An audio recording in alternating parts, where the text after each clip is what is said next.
you know, we don't need to slow down AI development. We just need to win this race, the wisdom race between the growing power of the AI and the growing wisdom with which we manage it. And rather than trying to slow down, let's just try to accelerate the wisdom. Do all this technical work to figure out how you can actually ensure that your powerful AI is going to do what you want it to do, and have society adapt also with incentives and regulations so that these things get put to good use. Sadly, that didn't pan out. The progress on technical AI capabilities has gone a lot faster than many people thought. Back when we started this in 2014, turned out to be easier to build really advanced AI than we thought. And on the other side, it's gone much slower than we hoped, getting policymakers and others to actually put incentives in place to make steer this in good directions. Maybe we should unpack it and talk a little bit about each. So, why did it go faster than a lot of people thought? In hindsight, people spent a lot of time wondering about how do birds fly, and that turned out to be really hard. Have you seen the TED Talk with a flying bird? Like a flying robotic bird? Yeah, it flies around the audience. But it took 100 years longer to figure out how to do that than for the Wright brothers to build the first airplane, because it turned out there was a much easier way to fly.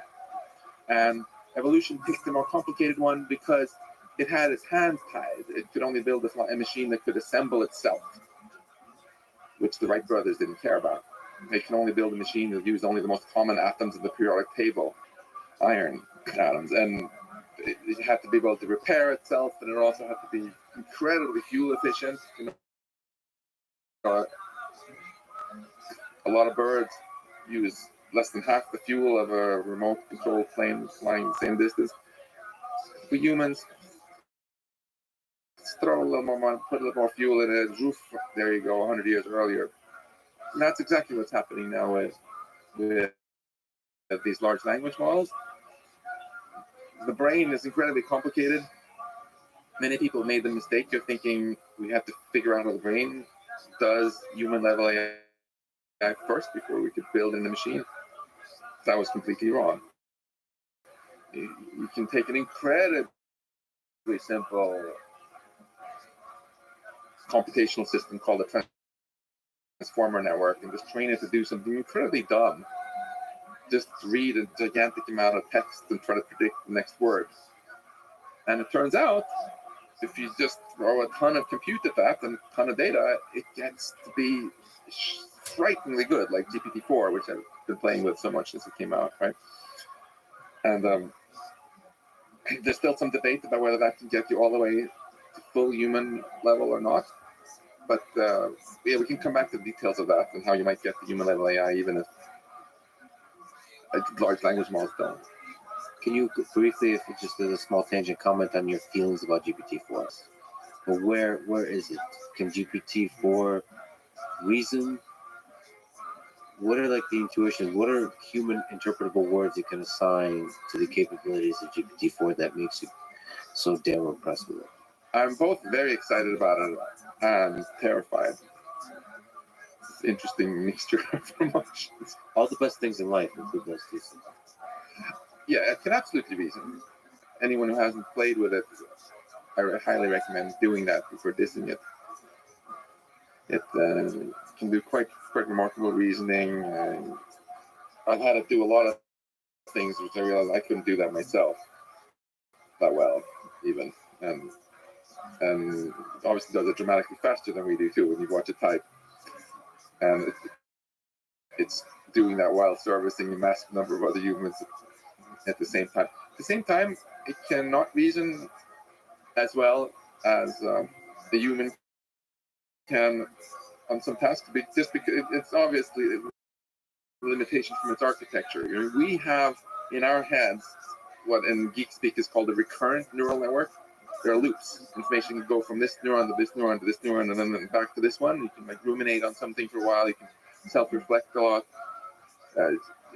These large language models, they cannot.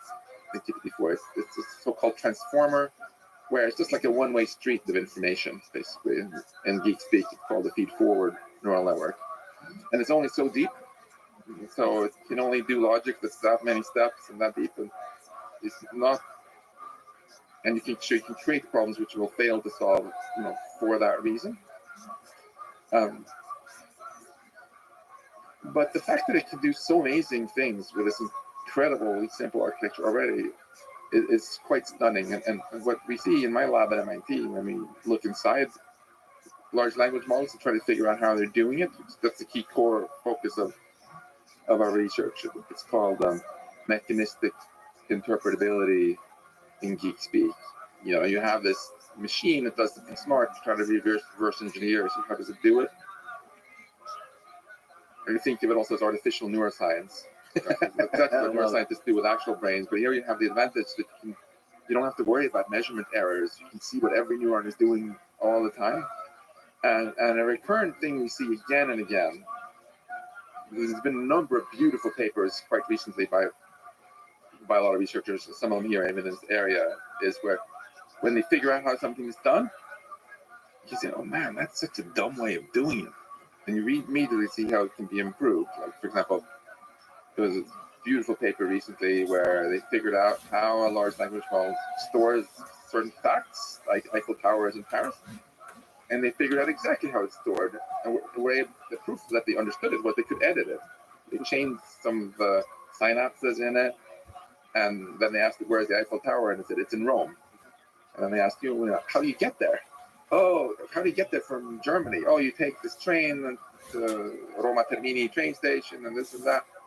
And what might you see if you're in front of it? Oh, you might see the Colosseum. But the way that it's storing this information, it's incredibly dumb. For any fellow nerds listening to this, it was a big matrix, and roughly speaking, there are certain row and column vectors which encode these things, and they correspond very high-levelly to principal components that store in the database.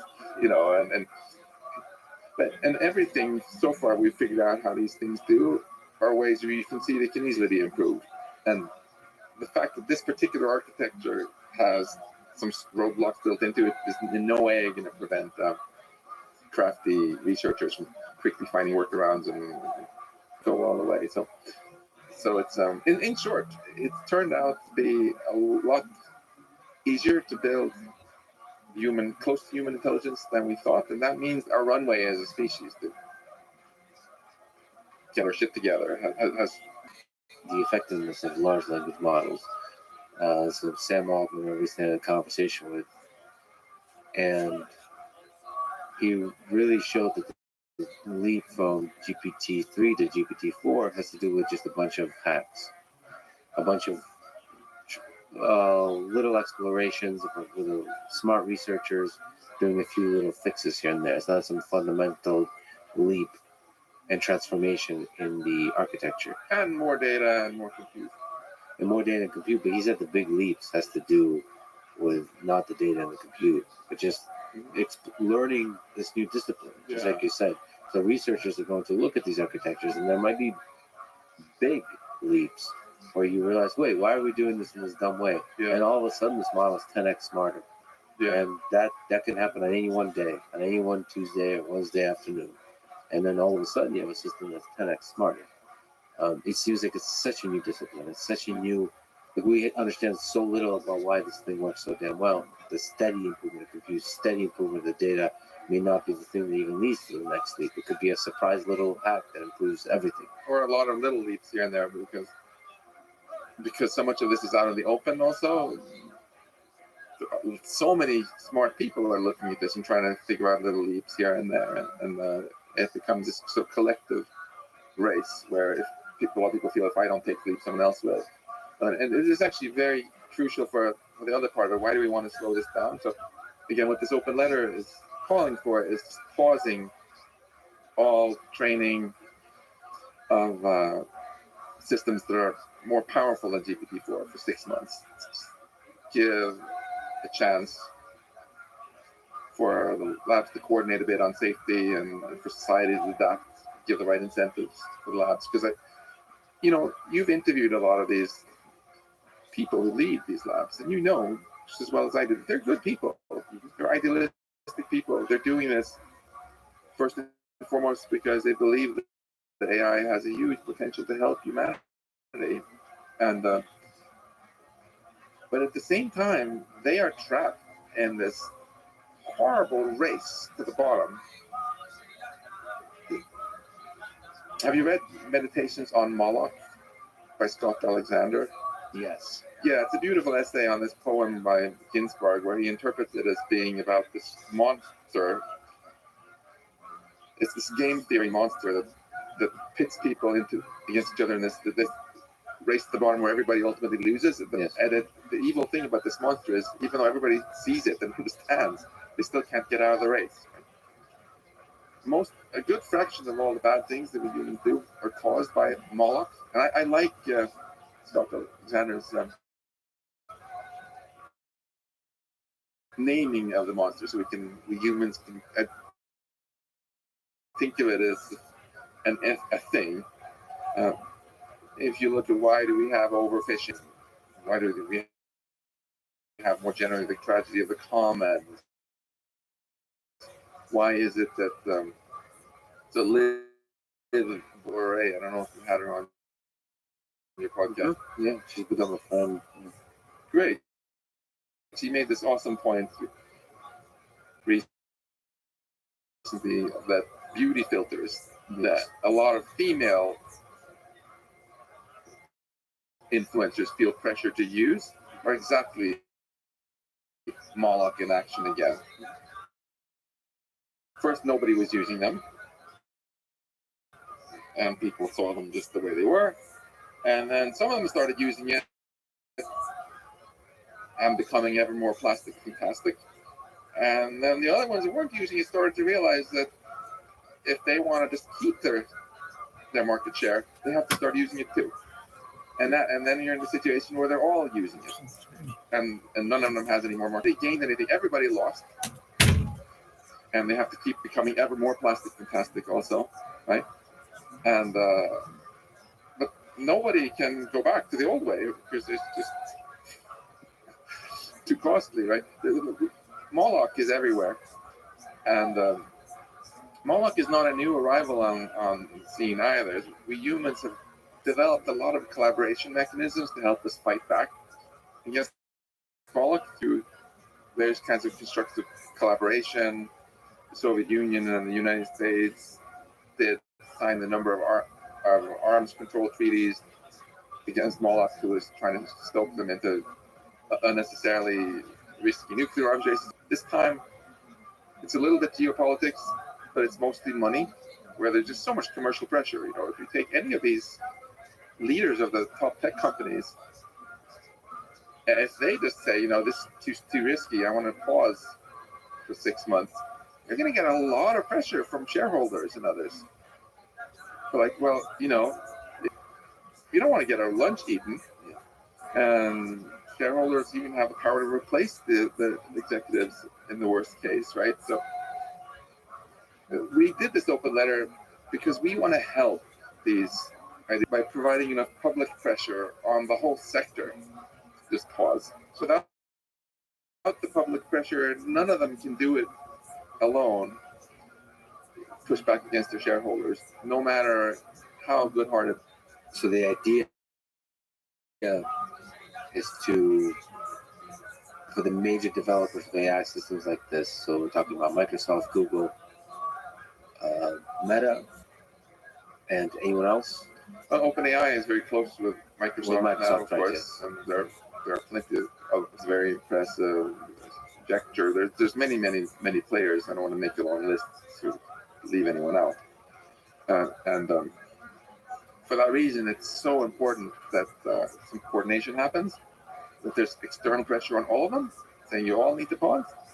Because then the people, the researchers in these organizations, the leaders who want to slow down a bit, they can say to their shareholders, everybody's slowing down because of this pressure, and it's the right thing to do. Have you seen in history there examples where it's possible to pause Yes. the moment? Absolutely.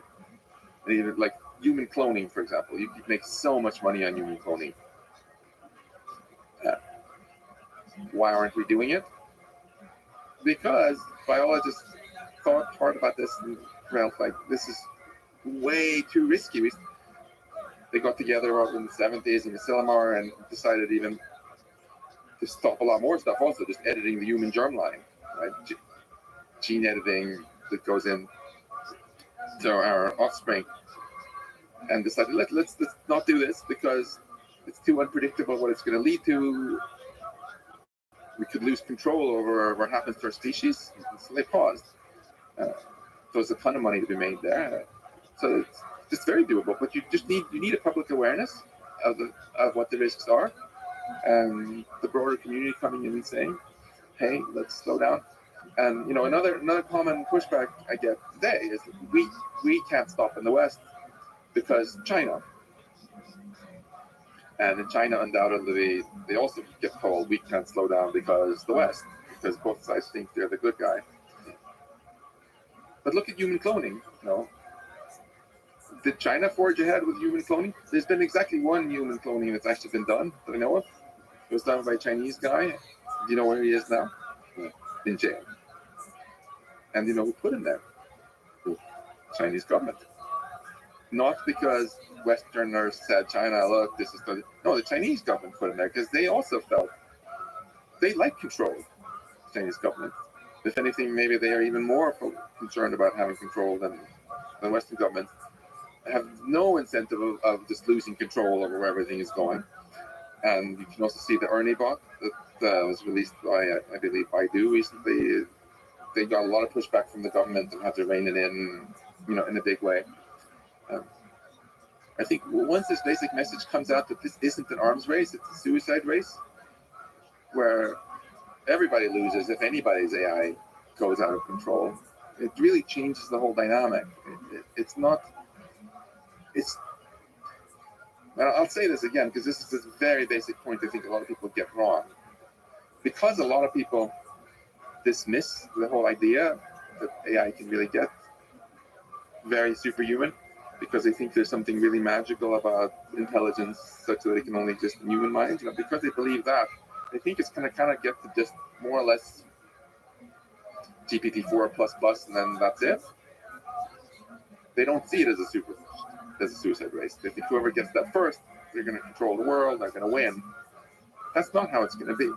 And we can talk again about the scientific arguments for why it's not going to stop there. But the way it's going to be is if anybody completely loses control, and you don't care if someone manages to take over the world who really doesn't share your goals, you probably don't really even care very much about what nationality they have. You're not going to like it.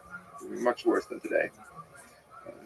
If you live in Orwellian dystopia, what do you care who created it, right? And if it goes farther and we just lose control even to the machines, so that it's not us versus them, it's us versus it. What do you care who created this unaligned entity which has goals different from humans ultimately, and we get marginalized, we get made obsolete, we get replaced. That's what I mean when I say it's a suicide race. It's kind of like we're rushing towards this cliff, but the closer to the cliff we get, the more scenic the views are, and the more money there is there, and so we keep going. But we have to also stop at some point, right? Quit while we're ahead, and it's a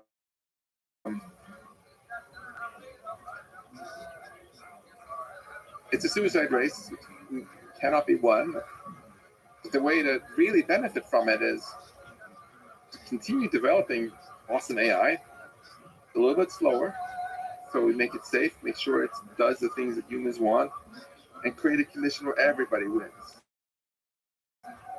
technology has shown us that geopolitics and politics in general, it's not a zero-sum game at all.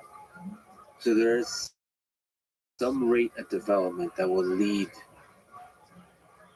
us as a humans control of this thing. And the hope you have is that there's some lower level of development which will not allow us to lose control. This is an interesting thought, Yellow, about losing control. So if you're somebody like Sandip Pichai or Sam Altman at the head of a company like this, you're saying if they develop an AGI, they too will lose control. So no one person can maintain control. No group of individuals can maintain control. If it's created very, very soon and as a big black box that we don't understand, like large language models, then I'm very confident they're going to lose control. But this isn't just me saying it. Sam Altman and Demis Hassabis have both said it themselves, acknowledged that there's really great risks with this, and they want to slow down once they feel it's scary. But it's clear that they're stuck in this. Again, Moloch is forcing them to go a little faster than they're comfortable with. To get a bit optimistic here, of course, this is a problem that can be ultimately solved. It just was going to happen. Hasn't happened. The capability progress has gone faster than a lot of people thought, and the progress in the public sphere, policy making, and so on has gone slower than we thought. The research was kind of banking on that large language models and other poorly understood systems couldn't get us all the way. Maybe it could prove itself safe, things like this. And I'm quite confident that this can be done, so we can reap all the benefits. But we cannot do it as quickly as this out of control express train we're on now is going to get the AGI. That's why we need a little more time, I feel. Is there something to be said what like Sam Altman talked about, which is while we're in the pre-AGI stage, to release often and as transparently as possible to learn a lot. So as opposed to being extremely cautious, release a lot. Don't invest in a closed development where you focus on AI safety. While it's somewhat dumb, quote unquote, release as often as possible. And as you start to see signs of human level intelligences or superhuman level intelligence, then you put a halt on it. Well, what a lot of safety researchers have been saying for many years is the most dangerous things you can do with an AI is, first of all, teach it to write code, because that's the first step towards recursive self-improvement. You can take it from AGI to much higher levels. Okay, oops, we've done that. And another thing, high risk, is connected to the internet. Let it go to websites, download stuff on its own, talk to people. Oops, we've done that already. Eliezer Yudkowsky, you said you interviewed him recently, right? Yes. So he had this tweet recently which gave me one of the best laughs in a while, where he was like, hey, people used to make fun of me and say, you're so stupid, Eliezer, because you're saying you have to worry. Obviously, developers, once they get to like really strong AI, first thing you're gonna do is like never connect it to the internet, keep it in the box where it has, where you can really study it. So he had written it in the meme form, so it's like that, Yeah. and then that. Now, LOL, let's make a chatbot.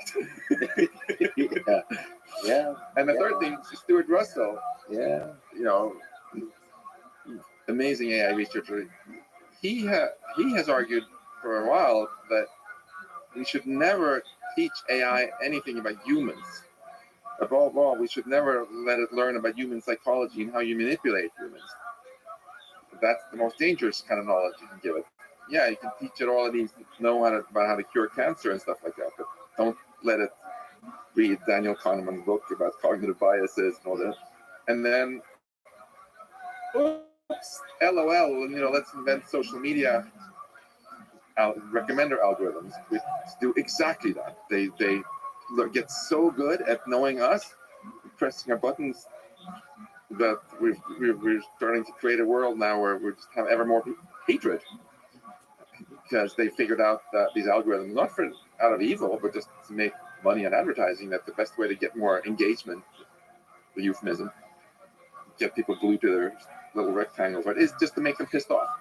That's really interesting that a large AI system is doing the recommender system kind of task on social media is basically just studying human beings because it's a bunch of us Mhm. rats giving it signal, non-stop signal. It'll show a thing, then we give signal, and whether we spread that thing, we like that thing increases our engagement, it gets us to return to the platform. And it has that on the scale of hundreds of millions of people constantly. So it's just learning and learning and learning. And presumably, it's the number of parameters in the neural network that's doing the learning. The more end to end the learning is, the more it's able to basically encode how to manipulate human behavior, how to control humans at scale. Exactly, and that is not something you think is in humanity's interest. Yes. Right now, it's mainly letting some humans manipulate other humans for profit and power, which already caused a lot of damage. And then eventually, that's a sort of skill that can make AIs persuade humans to let them escape. Whatever, say in the New York Times recently by Yuval Noah Harari and two co-authors, including Tristan Harris from The Social Dilemma. And they have this phrase in there I love. Humanity's first contact with advanced AI was social media, and we lost that one. We now live in a country where there's much more hate, in the world where there's much more hate, in fact. And in our democracy, that we're having this conversation and people can't even agree on who won the last election. And we humans often point fingers at other humans and say it's their fault, but it's really Moloch and these AI algorithms. We got the algorithms, and then Moloch pitted the social media companies against each other, so nobody could have a less creepy algorithm because then they would lose out on algorithm revenue to the other company. Is there any way to win that battle back? Just linger on this one battle. It's on social media, this very medium in which we use as a civilization to communicate with each other, to have these kinds of problems in the world, whether that's nuclear war or the development of AGI. Is it possible to do social media I correctly? think it's not only possible, but it's necessary. Who are we kidding that we're going to each other? It's constructive. The whole idea, the key idea of democracy is that you get a bunch of people together and they have a real conversation. The one you try to foster on this podcast, where you respectfully listen to people you disagree with. And you realize, actually, there are some things, some common ground we have. And we both agree, let's not have a nuclear war, let's not do that, and et cetera, et cetera. We're kidding ourselves thinking we can face off the second contact with ever more powerful AI that's happening now with these large language models if we can't even have a functional conversation in the public space. That's why I started the Improve the News project, improvethenews.org. But I'm an optimist fundamentally in that there is a lot of intrinsic goodness in people, and that what makes the difference between someone doing good things for humanity and bad things is not some sort of fairy tale thing that this person was born with the evil gene and this one was not born with the good gene. No, I think it's whether people find themselves in situations that bring out the best in them or that bring out the worst in them. And I feel we're building an internet and a society that brings out the worst. But this doesn't have to be that way. No, it does not. It's possible to create incentives and also create incentives that make money. They both make money and bring up the best in people. I mean, in the long term, it's not a good investment for anyone, to have a nuclear war, for example.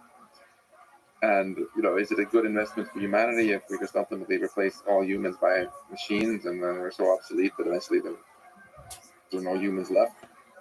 Well, it depends, I guess, on how you do the math. But I would say by any reasonable economic standard, if you look at the future income of humans and there aren't any, that's not a good investment. Moreover, why can't we have a little bit of pride in our species? damn it. Why should we just build another species that gets rid of us? If we were Neanderthals, would we really consider it a smart move if we had really advanced biotech to build Homo sapiens? You might say, hey Max, let's build these Homo sapiens. They're going to be smarter than us. Maybe they can help us defend us better against predators and help fix our caves, make them nicer. We'll control them undoubtedly, So then they build a couple, a little baby girl, a little baby boy, and then you have some wise old Neanderthal elder who's like, I'm scared that we're opening a Pandora's box here, and that we're going to get outsmarted by these super Neanderthal intelligences, and there won't be any Neanderthals left. But then you have a bunch of others in the cave. Well, are you such a Luddite scaremonger? Of course, you're going to want to keep us around because we are their creators, and why, the smarter, I think the smarter they get, the nicer they're going to get. They're going to leave us. They're going to want us around, and it's going to be fine. And besides, look at these babies. They're so cute. Clearly, they're totally harmless. That's those babies are exactly GPT-4. It's not. I want to be clear. It's not GPT-4 that's terrifying. It's the GPT-4 is the baby technology. And Microsoft even had a paper recently out titled something like "Sparkles of AGI." They were basically saying this is baby AI, like these little Neanderthal babies, and it's going to grow up. There's going to be other systems from the same company, from other companies. They'll be way more powerful, but they're going to take all the ideas from these babies, and before we know it, we're going to be like those last Neanderthals who were pretty disappointed when they realized that they were getting replaced. Well, this interesting point you make, which is the programming, it's entirely possible GPT-4 is already the kind of system that can change everything by writing programs. Life 3, it's because it's Life 2.0. The systems I'm afraid of are going to look nothing like the large language model, and they're not. But once it or other people figure out a way of using this tech to make much better tech, right? It's just constantly replacing its software. And from everything we've seen about how these work under the hood, they're like the minimum viable intelligence. They do everything in the dumbest way that still works, sort of. Yeah. And so they are like 3.0, except when they replace the software, it's a lot faster than when you decide to learn Swedish. And moreover, they think a lot faster than us too. So when we don't think on how one logical step, and we can't also just suddenly scale up our hardware massively in the cloud. We're so limited, right? So they are become a little bit more like Life 2.0 in that if they need more hardware, hey, rent it in the cloud. How do you pay for it? Well, all the services you provide. Which could change a lot is entire software system. So right now, programming is done sort of in bits and pieces as an assistant tool to humans. But I do a lot of programming, and with the kind of stuff that GPT-4 is able to do, a human in the loop to kind of manage the design of things, manage like what are the prompts that generate the kind of stuff, to do some basic adjustment of the code, to do some debugging. But if it's possible to add on top of GPT-4 kind of feedback loop of self-debugging, improving the code, and then you launch that system onto the wild on the internet because everything is connected, and have it do things, have it interact with humans, and get that feedback. Now you have this giant ecosystem of humans. It's one of the things that Elon Musk recently sort of tweeted as a case why everyone needs to pay $7 or whatever for Twitter. Make sure they're real. that make sure they're real. We're now going to be living in a world where the bots are getting smarter and smarter and smarter to a degree where you can't tell the difference between a human and a bot. That's right. And now you can have bots outnumber humans by 1 million to 1, which is why he's making a case why you have to pay to prove you're human, which is one of the only mechanisms to prove, which is depressing. And I feel we have to remember, as individuals, we should from time to time ask ourselves, why are we doing what we're doing? Right? And as a species, we need to do that too. So if we're building, as you say, machines that are outnumbering us and more and more outsmarting us and replacing us on the job market, not just for the dangerous and boring tasks, but also for writing poems and doing art and things that a lot of people find very meaningful. We've got to ask ourselves, why? Why are we doing this? The answer is Moloch is tricking us into doing it. And it's such a clever trick that even though we see the trick, we still have no choice but to fall for it, right? Also, the thing you said about you using Copilot AI tools to program faster, what factor faster would you say your code now? Does it go twice as fast? Or? I don't really, because it's such a new tool. Yeah. I don't know if the speed is significantly improved, but it feels like I'm a year away from being 5 to 10 times faster. So if that's typical for programmers, then you're already seeing another kind of recursive self-improvement, right? Because previously, a major generation of improvement of the code would happen at the human R&D time scale. And now, if that's 5 times shorter, then it's going to take 5 times less time than otherwise would to develop the next level of these tools, and so on. So this is exactly the sort of beginning of an intelligence explosion. There can be humans in the loop a lot in the early stages, and then eventually humans are needed less and less, and the machines can more kind of go along. But what you said there is just an exact example of these sort of things.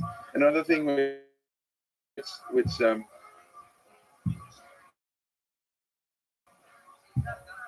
I was kind of relying on my psychiatrist, imagining I'm on a psychiatrist here saying, what are my fears that people would do with AI systems? Another thing, so I mentioned 3 that I had fears about many years ago that they would do, namely teach it the code, connect it to the internet, and teach it to manipulate humans.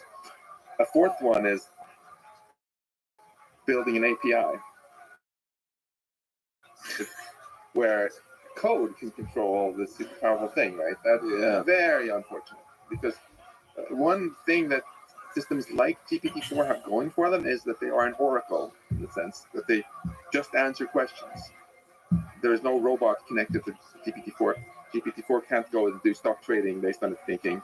It's not an agent. An intelligent agent is something to figure out what action to take based on its goal that it has, and then does something back on the world. But once you have an API, for example, GPT-4, nothing stops Joe Schmo and a lot of other people from building real agents, which just keep making calls somewhere in some inner loop somewhere to these powerful oracle systems, which makes them themselves much more powerful. That's another kind of unfortunate development, which I think we would have been better off delaying. I don't want to pick on any particular companies. I think they're all under a lot of pressure to make money. And again, the reason we're calling for this pause is to give them all cover to do what they know is the right thing. Slow down a little bit at this point, but make it clear to people watching this, why these sort of human-level tools can cause a gradual acceleration. You keep using yesterday's technology to build tomorrow, and you naturally get an explosion. That's the definition of an explosion in science, right? Like, if you have 2 people and they fall in love, now you have 4 people, and then 32, 64, etc. We call that a population explosion, where it's just that if it's instead free neutrons in a nuclear reactor, which goes in that, we call it a nuclear explosion. All explosions are like that, and an intelligence explosion is exactly the same principle, that some amount of intelligence can make more intelligence than that, and then repeat. You always get exponentials. What's your intuition why it does? You mentioned there's some technical reasons why it doesn't stop at a certain, might stop. It's obviously going to stop when it bumps up against the laws of physics. There are some things you just can't do no matter how smart you are. Right? And Because Seth we don't know Lloyd, the full yeah. laws of physics. Yeah, Right? Seth Lloyd wrote a really cool paper on the physical limits on computation, for example. If you put too much energy into it in a finite space, it'll turn into a black hole. You can't move information around faster than the speed of light, stuff like that. But it's hard to store way more than a modest number of bits per atom, etc. But those limits are just astronomically above, like 30 orders of magnitude above where we are now. So bigger jump in intelligence than if you go from an ant to a human. I think, of course, what we want to do is have a controlled thing. Like a nuclear reactor, you put moderators in to make sure exactly it doesn't blow up out of control, right? When we do experiments with biology and cells and so on, we also try to make sure it doesn't get out of control. We can do this with AI too. The thing is, we haven't succeeded yet. And Moloch is exactly doing the opposite, just egging everybody on, faster, faster, faster, or the other company is going to catch up with you, or the other country is going to catch up with you. We do this. We have to want this stuff. And I don't believe in this just asking people to look into their hearts and do the right thing. It's easy for others to say that, but like if you're in a situation where your company is going to get screwed, by other companies, they're not stopping putting people in a very hard situation. The right thing to do is change the whole incentive structure. And this is not an old. Maybe I should say one more thing about this, because Moloch has been around as humanity's number one or number two enemy since the beginning of civilization, and we came up with some really cool countermeasures. Like, first of all, already over 100,000 years ago, evolution realized that it was very unhelpful that people kept killing each other all the time.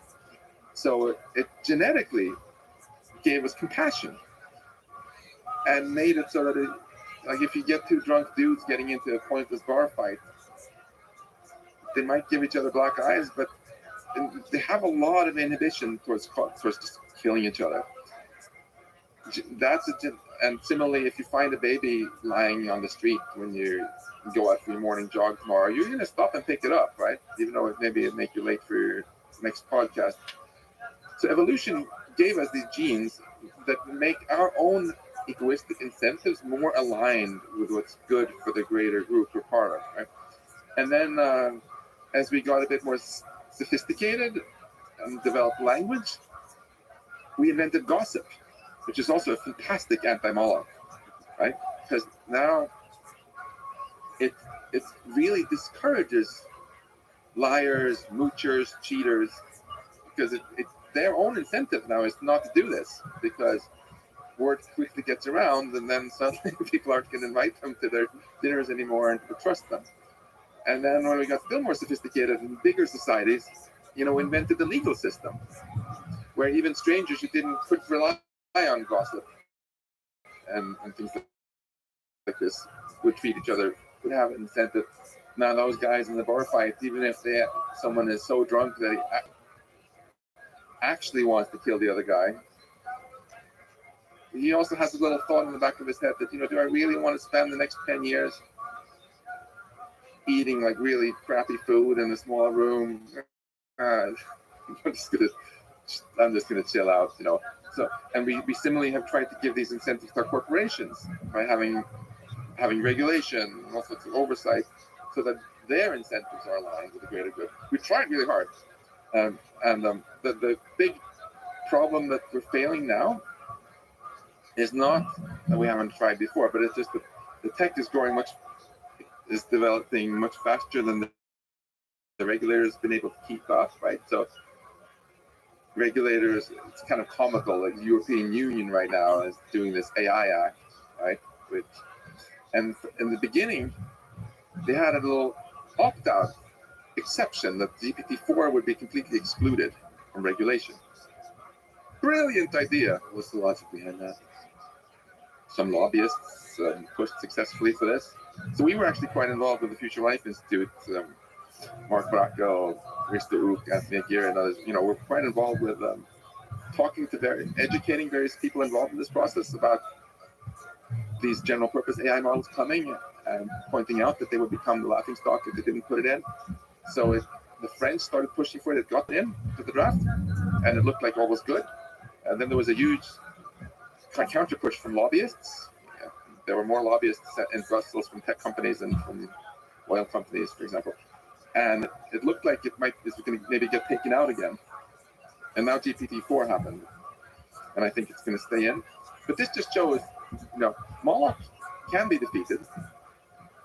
But the challenge we're facing is that the tech is generally much faster than what the policymakers are. And a lot of the policymakers also don't have a tech background. So, we really need to work hard to educate them on what's taking place here. So we're getting this situation where the first kind of I define artificial intelligence just as non-biological intelligence. Right? And by that definition, a company, a corporation is also an artificial intelligence, because the corporation isn't its human system. If its CEO decides, the CEO of a tobacco company decides one morning that she or he doesn't want to sell cigarettes anymore, they'll just put another CEO in there. It's not enough to align the incentives of individual people or align individual computers' incentives to their owners, which is what technical AI safety research is about. You also have to align incentives to corporations with the greater good. And some corporations have gotten so big and so powerful very quickly that in many cases their lobbyists instead align the regulators to what they want rather than the other way around. The classic regulatory capture. Right. Is the thing that the slowdown hopes to achieve is give enough time to the regulators to catch up, or enough time to... I think both. But I think that the vision path to success I see is first you give a breather actually to the people in these companies. Their leadership who wants to do the right thing, and they all have safety teams and so on their companies. Give them a chance to get together with the other companies, and the outside pressure can also help catalyze that, right? And work out what are the reasonable safety requirements one should put on future systems before they get rolled out. There are a lot of people also in academia and elsewhere outside of these companies who can be brought into this and have a lot of very good ideas. And then I think it's very realistic that within 6 months you can get these people coming up. So here's a white paper. Here's where we all think is reasonable. You didn't, just because cars killed a lot of people, you didn't ban cars, but they got together a bunch of people and decided, in order to be allowed to sell a car, it has to have a seatbelt. There are the analogous things that you can start requiring of future AI systems so that they are safe.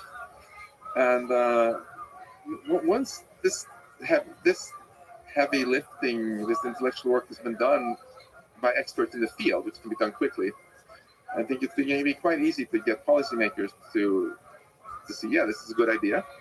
And it's for the companies to fight Moloch, they want, and I believe Sam Altman has explicitly called for this, they want the regulators to actually adopt it so that their competition is going to abide by it too, right? You don't want to be enacting all these principles that doesn't sign on to it and then now they can gradually overtake you. Then the companies will be able to sleep secure, knowing that everybody's playing by the same rules. So you think it's possible to develop guardrails that keep the systems from basically damaging irreparably humanity, Mm-hmm. while still enabling sort of the capitalist fueled competition between Yeah. companies as they develop how to best make money with this AI? You think there's a balancing Totally. that's possible? Absolutely. But we've seen that in many other sectors where you've had the free market produce quite good things without causing particular harm.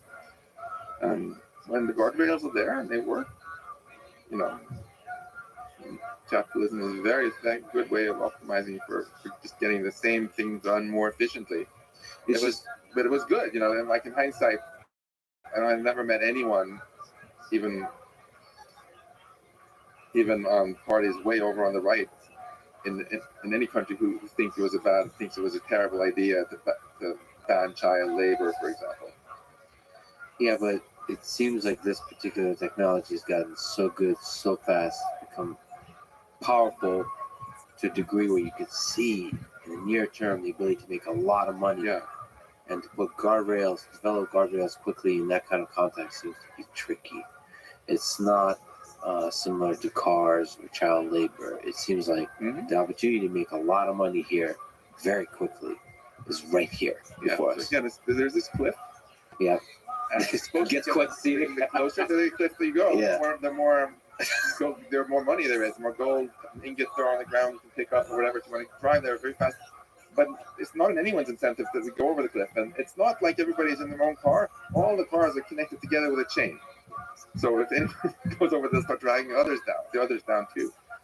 And so ultimately, it's in the selfish interests also of the people in the companies to slow down when you just start seeing the contours of the cliff there in front of you, right? And the problem is that even though the people who are building the technology and the CEOs, they really get it, the shareholders and these other market forces, they are people who don't honestly understand that the cliff is there. They usually don't.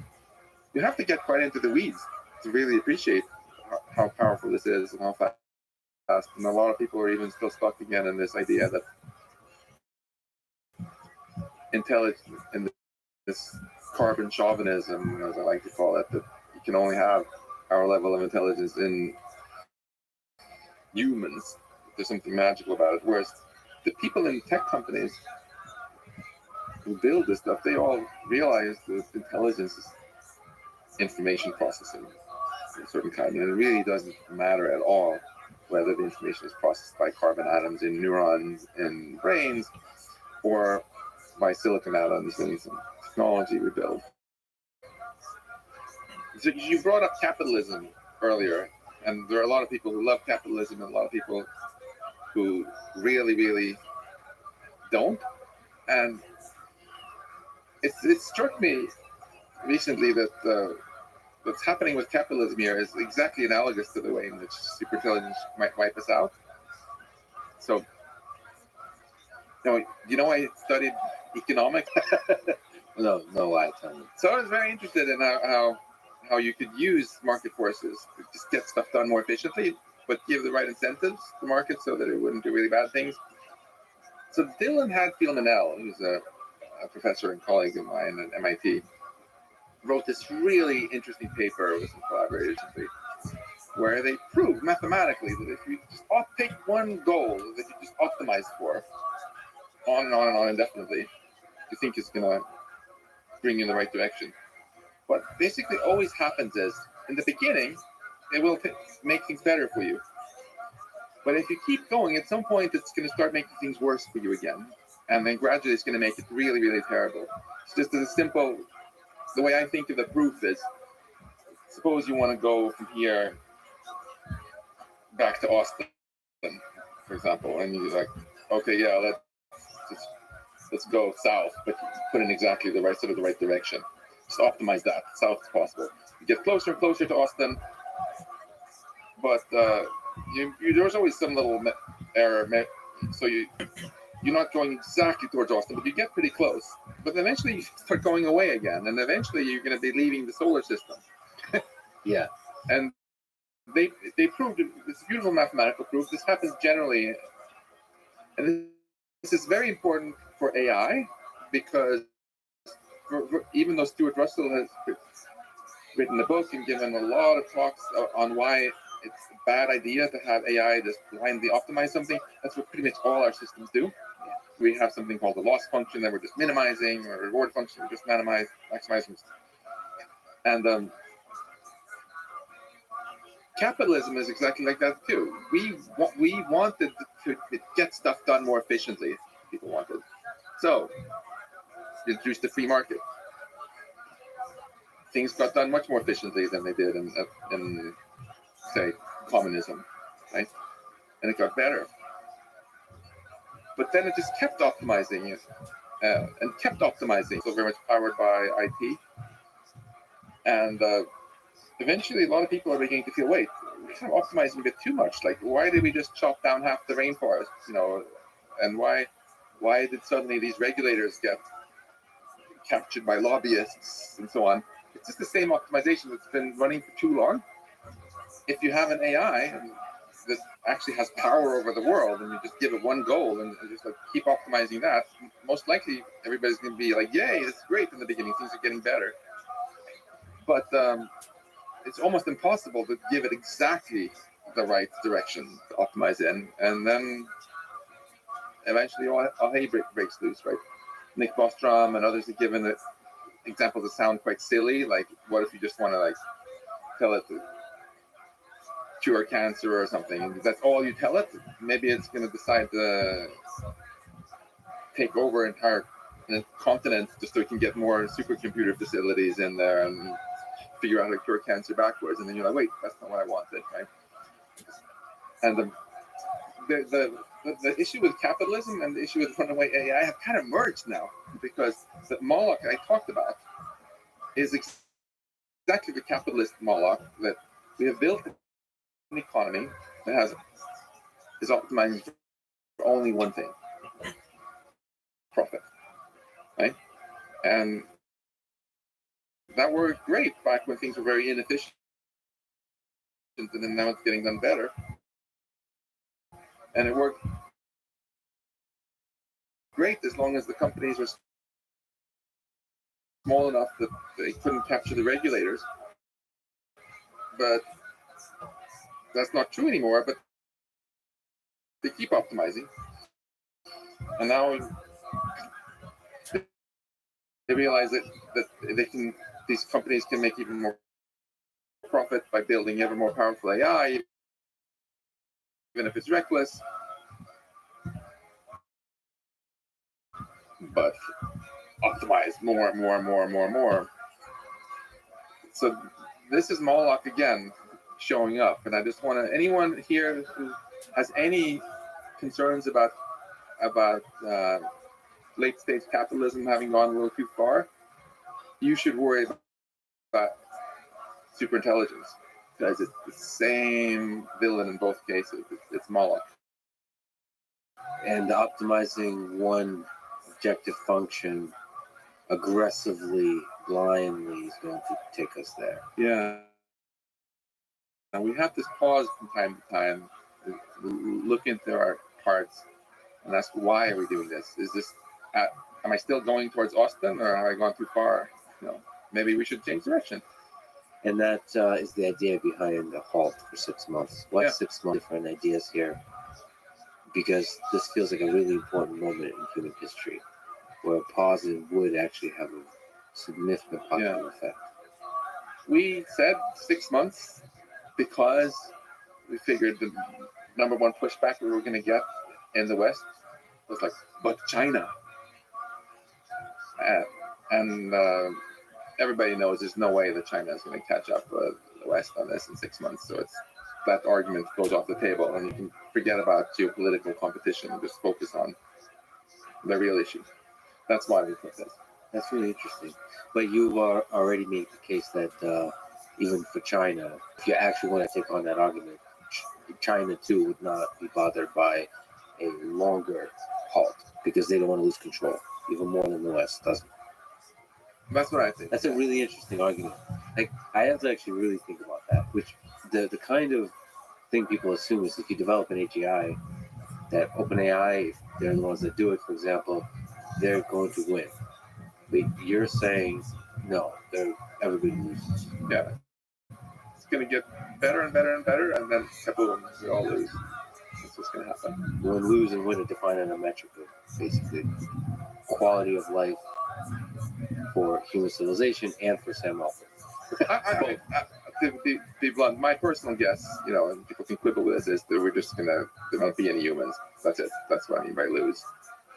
If we can see in history, once you have some species or some group of people who aren't needed anymore, it doesn't usually work out so well for them, right? Yeah. There were a lot of horses were used for traffic in Boston, and then the car got invented in most of them, but well, we don't need to go there. And if you look at humans, right now, why did the labor movement succeed? And after the Industrial Revolution, because it was needed. A lot of Molochs, and there was child labor and so on. The companies still needed to have workers, and that's why strikes had power and so on. If we get to the point where most humans aren't needed anymore, I think it's quite everybody's equal, and the government will always protect them. But if you look in practice, groups that are very disenfranchised and don't have any actual power usually get screwed. And now, in the beginning, so Industrial Revolution, we automated away muscle work. But that worked out pretty well eventually, because we educated ourselves and started working with our brains instead, and got usually more interesting, better paid jobs. But now we're beginning to replace brain work. So we replaced a lot of boring stuff, like we got the pocket calculator, so you don't have people multiplying numbers anymore at work. Fine, there were better jobs they could get. But now GPT-4, and the stable diffusion and techniques like this, they're really beginning to blow away some jobs that people really love having. It was a heartbreaking article posted just yesterday on social media. I saw about this guy who was doing 3D modeling for gaming,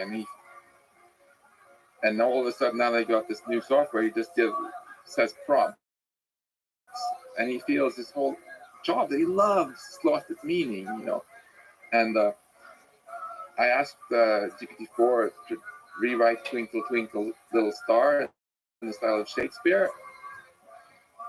I couldn't have done such a good job. It was just really impressive. You've seen a lot of the art coming out here, right? So I'm all for automating away the dangerous jobs and the boring jobs, but I think you hear some arguments which are too glib. Sometimes people say, well, that's all that's going to happen. We're getting rid of the boring, tedious, dangerous jobs. It's just not true.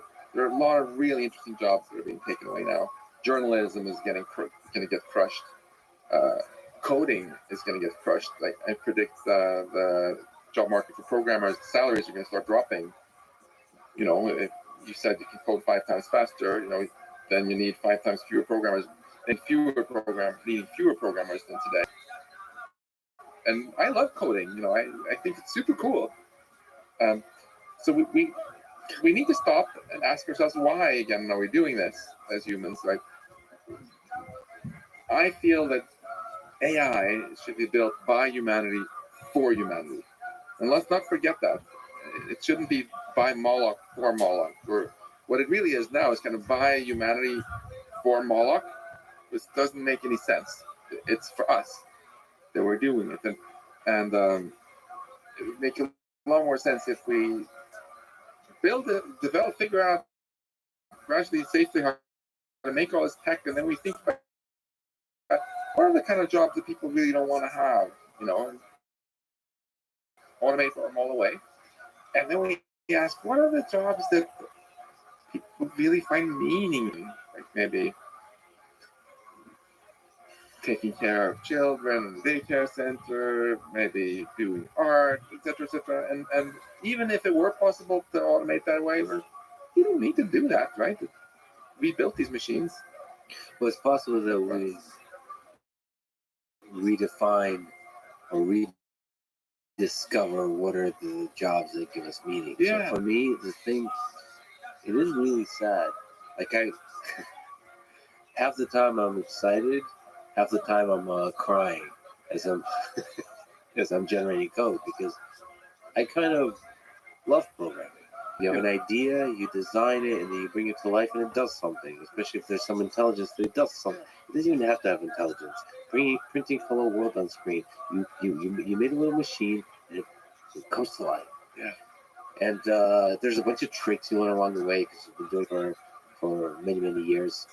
And then to see AI be able to generate all the tricks you thought were special. I don't know. It's very it's scary. It's almost painful, like a loss of innocence, maybe. Like Yeah. maybe when I was younger, I remember before I learned that sugar is bad for you. You should be on a diet. I remember I enjoyed candy deeply in a way I just can't anymore. That I know is bad for me. I enjoyed it unapologetically, fully, just intensely, and I lost that. Now I feel like a little bit of that is lost for me with being lost with programming. Mhm. Similar as it is for the 3D modeler no longer being able to really enjoy the art of modeling 3D things for gaming. I don't know. I don't know what makes sense of that. Maybe I would rediscover that the true magic of what it means to be humans, connecting with other humans, to have conversations like this. I don't know, to have sex, to eat food, to really intensify the value from conscious experiences versus like creating other stuff. You're pitching the rebranding again, Homo sapiens to Homo sapiens, the meaningful experiences. And just to add, we can totally have our cake and eat it. You hear a lot of totally bullshit claims that we can't afford having more teachers, have to cut the number of nurses. That's just nonsense, obviously. With anything, even quite far short of AGI, we can dramatically grow the GDP and produce just a wealth of goods and services. It's very easy to create a world where everybody's better off than today. It's not a zero-sum game in technology. Again, you can have two countries like Sweden and Denmark had all these ridiculous wars century after century, and sometimes that Sweden got a little better off because it got a little bit bigger, and then Denmark got a little bit better off because Sweden got a bit smaller, but then technology came along, and we both got just dramatically wealthier without taking from anyone else. It was just a total win for everyone, and AI can do that on steroids. If you can build safe AGI, if you can build super intelligence, basically all the limitations that cause harm today can be completely eliminated. Right? It's a wonderful possibility. And this is not sci-fi. This is something which is clearly possible according to the laws of physics. And we can talk about ways of making it safe also. But unfortunately, that'll only happen if we steer in that direction. That's absolutely not the default outcome. That's why income inequality keeps going up. That's why the life expectancy in the US has been going down now. I think it's 4 years in a row. I just read a heartbreaking study from the CDC about how something like 1/3 of all teenage girls in the US are thinking about suicide. Those are steps in totally the wrong direction, and it's important to keep our eyes on the prize here. That we have the power now, for the first time in the history of our species, to harness artificial intelligence to help us really flourish and help bring out the best, to help us have really fulfilling experiences that feel truly meaningful. And you and I shouldn't sit here and dictate to future generations what they will be. Let them figure it out, but let's give them a chance to live. and not foreclose all these possibilities for them by just messing things up, right? But for that, we'll have to solve the AI safety problem. It'd be nice if we can linger on exploring that a little bit. So one interesting way to enter that discussion is you tweeted and Elon replied. You tweeted, let's not just focus on whether GPT-4 will do more harm or good on the job market, but also whether its coding skills. Right? So Elon proposed one thing in the reply saying maximum truth seeking is my best guess for AI safety. Can you maybe steelman the case for this this objective function of truth, and maybe make an argument against it in general? What are your different ideas to start approaching the solution to AI safety? I didn't see that reply actually. Oh, interesting. But I really resonate with it because AI is not evil. It caused people around the world to hate each other much more. But that's because we made it in a certain way. It's a tool. We can use it for great things and bad things, and we could just as well have AI systems. And this is part of my vision for success here. Truth-seeking AI that really brings us together again. Why do people hate each other so much between countries and within countries? It's because they each have totally different versions of the truth, right? If they all had the same truth, if they trusted for good reason, if they could check it and verify it and not have to, it wouldn't be nearly as much hate. There'd be a lot more understanding instead.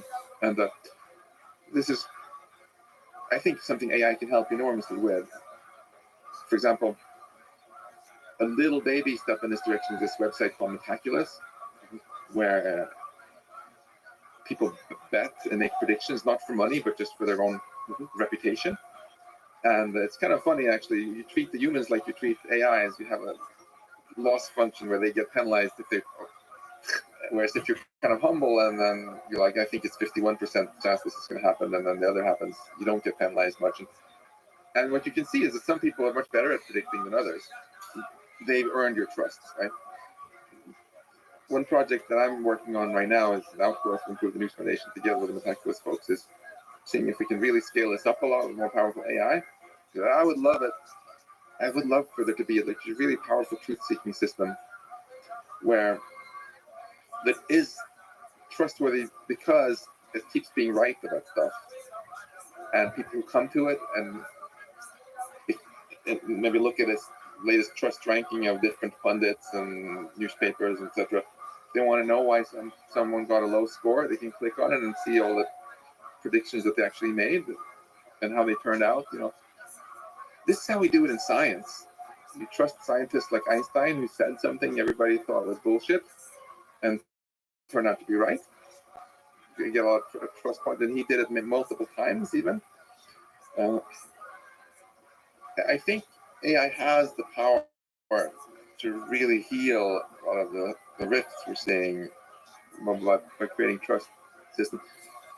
It has to get away from this idea today with some fact-checking sites which might themselves have an agenda and you just trust it because of its reputation. You want to have it completely transparent. This, I think, would actually help a lot. That can, I think, help heal the very dysfunctional conversation that humanity has about how it's going to deal with all its biggest challenges in the world today. And then on the technical side, another common sort of gloom comment I get from people saying we're just screwed, there's no hope, is, well, things like GPT-4 are way too complicated for a human to ever understand and prove that they can be trustworthy. They're forgetting that, and there's this very fundamental fact that in math, it's much harder to come up with a proof than it is to verify that the proof is correct. You can actually write a little proof checking code. It's quite short, but you can, as a human, understand. And then it can check the most monstrously long proof ever generated, even by a computer, and say, yeah, this is valid. So right now, we have this approach with virus checking software that it looks to see if there's something you should not trust it. And if it can prove to itself that you should not trust that code, it warns you, right? What if you flip this around? And this is an idea I give credit to Steve Alejandro for. So that it will only run the code if it can prove, instead of not running it, if it can prove that it's not trustworthy, if it will only run it if it can prove that it's trustworthy. So it asks the code, prove to me that you're going to do what you say you're going to do. And it gives you this proof. And your little proof checker can check it. Now you can actually trust an AI that's much more intelligent than you are. Right? Because it's its problem to come up with this proof that you could never have found, that you should trust it. So this is the interesting point. I agree with you, but this is where Eliezer Yudkowsky might disagree with you. His claim that was a super intelligent AI would be able to know how to lie to you with such a proof. How to lie to you and give me a proof that I'm going to think is correct. Yeah. But it's not me it's lying to. That's to trick my proof checker. So It's a yes. piece of code. So his general idea is a super intelligent system can lie to a dumber proof checker. So you're going to have, as the system becomes more and more intelligent, there's going to be a threshold where a super intelligent system will be able to effectively lie to a slightly dumber AGI system. Like there's a like he really focuses on this weak AGI to strong AGI jump. Where the strong AGI Yeah. can make all the weak AGIs think that it's just one of them, but it's no longer that. And that leap is when it runs away. Yeah. I don't buy that argument. I think no matter how super intelligent an AI is, it's never going to be able to prove to me that there are only finitely many primes, for example. And it just can't. And it can try to snow me by making up all sorts of new weird rules of deduction that say, trust me, the way your proof checker works is too limited, and we have this new hypermath, and it's true. But then I would just take the attitude, okay, I'm going to forfeit some of these supposedly super cool technologies. I'm only going to go with the ones that I can prove with my own trusted proof checker. Then I think it's fine. There's still, of course, this is not something anyone has successfully implemented at this point, but I think I just give it as an example of hope. We don't have to do all the work ourselves. This is exactly the sort of very boring and tedious task is perfect to outsource to an AI. And this is a way in which less powerful and less intelligent agents like us can actually continue to control and trust more powerful ones. So build AGI systems that help us defend against other AGI systems.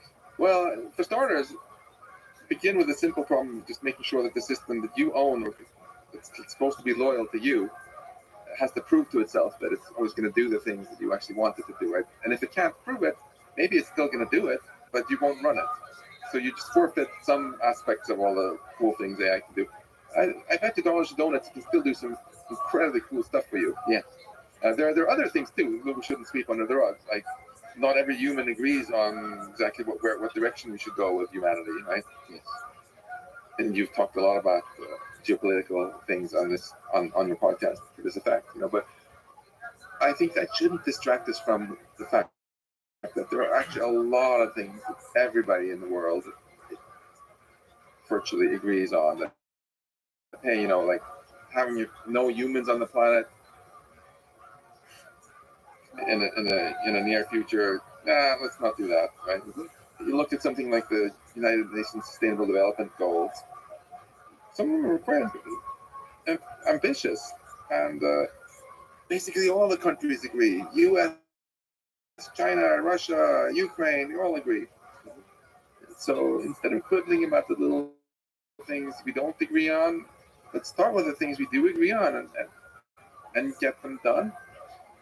Instead of being so distracted by all these things we disagree on that Moloch wins. Because frankly, Moloch going wild now, it feels like a war on life playing out in front of our eyes. If you just look at it from space, we're on this planet, beautiful, vibrant ecosystem.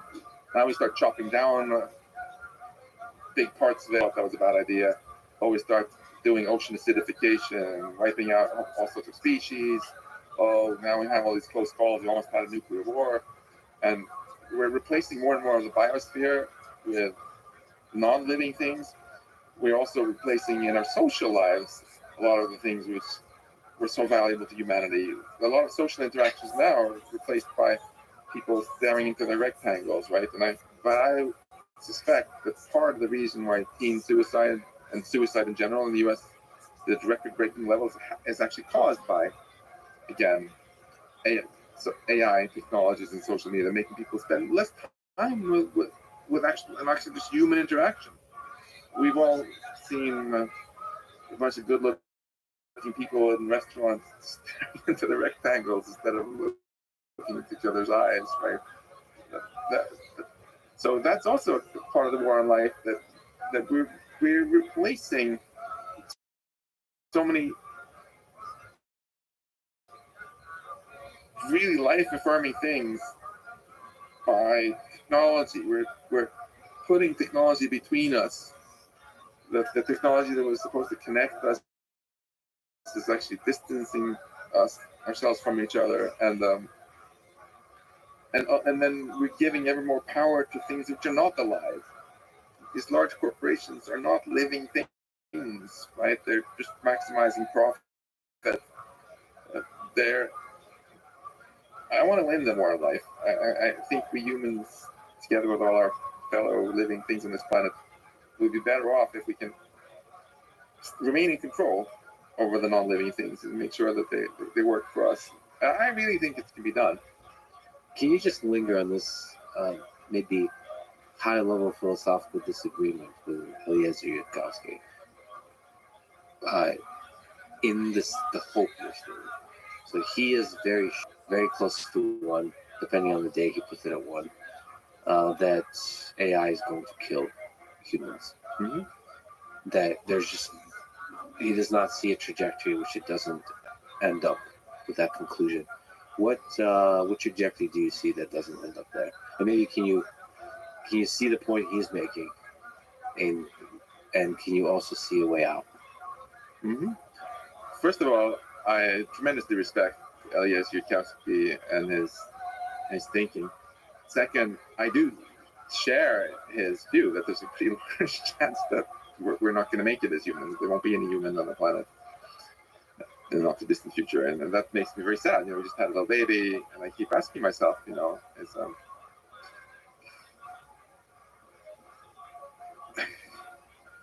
how old is he even going to get? And I ask myself, okay. It feels, I said to my wife recently, it feels a little bit like I was just diagnosed with some sort of cancer, which has some risk of dying from and some risk of surviving, except this is the kind of cancer which would kill all of humanity. So I completely take seriously his concerns.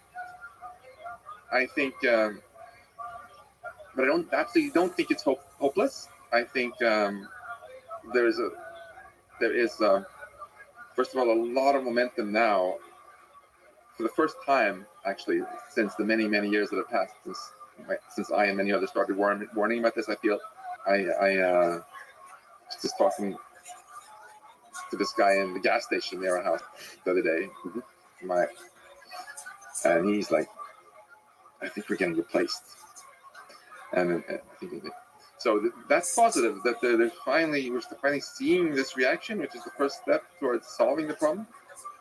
Second, I really think that this vision of only running AIs, really, if the stakes are really high, they can prove to us that they're safe. It's really just virus checking in reverse again. I think it's scientifically doable. I don't think it's hopeless. We might have to forfeit some of the technology that we could get if we were putting blind faith in our AIs, but we're still going to get amazing stuff. Do you envision the process with a proof checker, like something like GPT-4 or GPT-5, will go through a process of rigorous interrogation? No, I think it's hopeless. That's like trying to proof verify spaghetti. What I think well, how the vision I have for success is instead that, just like we human beings were able to look at our brains and distill out the key knowledge. Galileo, when his dad threw him an apple when he was a kid, he was able to catch it because his brain could, in this funny spaghetti kind of way, predict how parabolas are going to move. This Kahneman system one, right? Then he got older and it's like, wait, this is a parabola. It's y equals x squared. I can distill this knowledge out, and today you can easily program it into a computer, and it can simulate not just that, but how to get to Mars and so on, right? Of neural networks to discover the knowledge in the first place. But we don't stop with a black box and use that. We then do a second round of AI where we use automated systems to extract out the knowledge and see what are the insights it's had, okay? And then we put that knowledge into a completely different kind of architecture or programming language or whatever that's made in a way that it can be both really efficient and also is more amenable to my vision. I'm not sitting here saying I'm confident, 100% sure that it's going to work. No. But I don't think the chance is certainly not zero either, and it will certainly be possible to do for a lot of really cool AI applications that we're not using now. So we can have a lot of the fun that we're excited about if we do this. We're going to need a little bit of time. That's why it's good to pause and put in place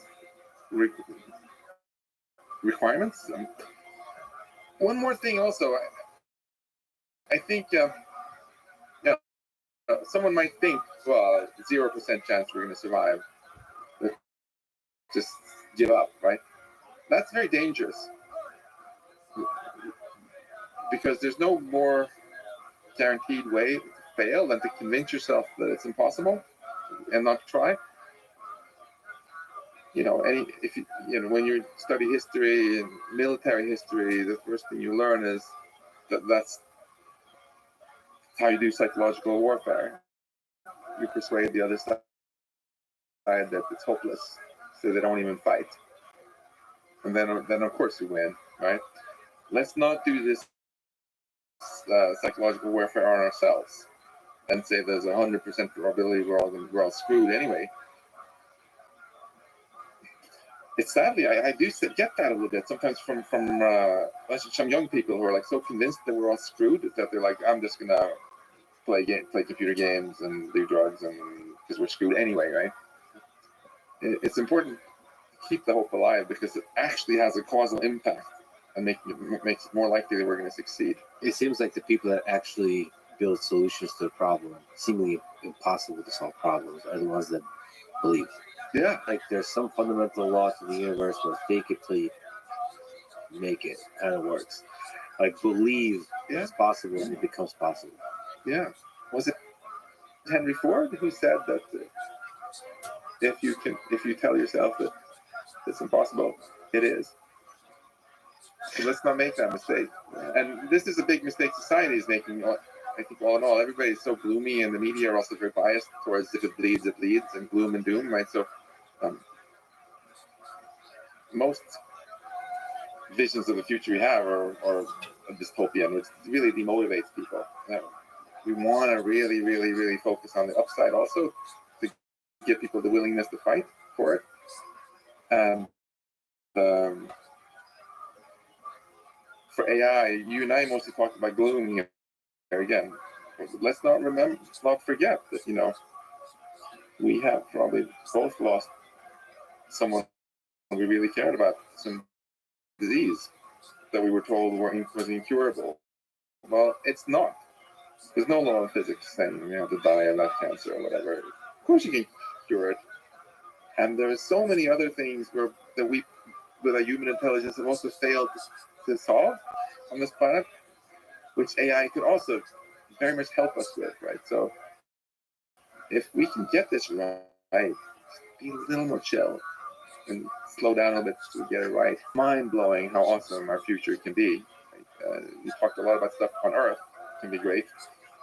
But even if you really get ambitious and look up at the skies, right, there's no reason we have to remain for billions of years to come. We totally understand now that laws of physics let light spread out into space to other solar systems, to other galaxies, and flourish for billions of years.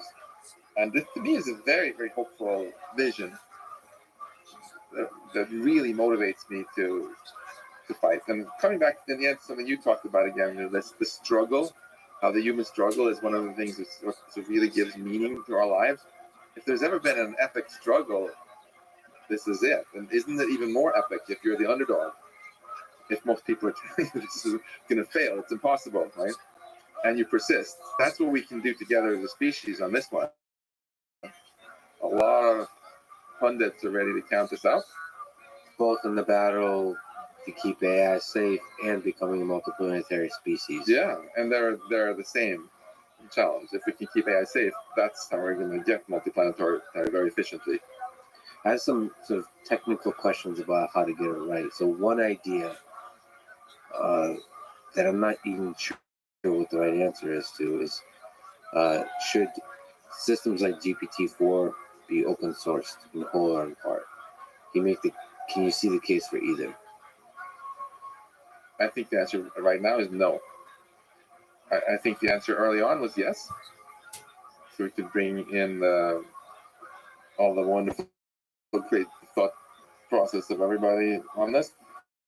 But asking should we open source GPT-4 now is just the same as if you say, well, is it good? Should we open source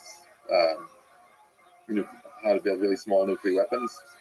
Should we open source how to make bioweapons? Should we open source how to make a new virus that kills 90% of everybody who gets it? Of course we shouldn't. So it's already that powerful. It's already that powerful that we have to respect the power of the systems we built. The knowledge that you get from open sourcing everything we do now might very well be powerful enough that people looking at that can use it to build the things that you're really threatening. Again, let's get it. Remember, OpenAI is GPT-4 is a baby AI, baby proto, almost a little bit AGI, according to what Microsoft's recent paper said. Right?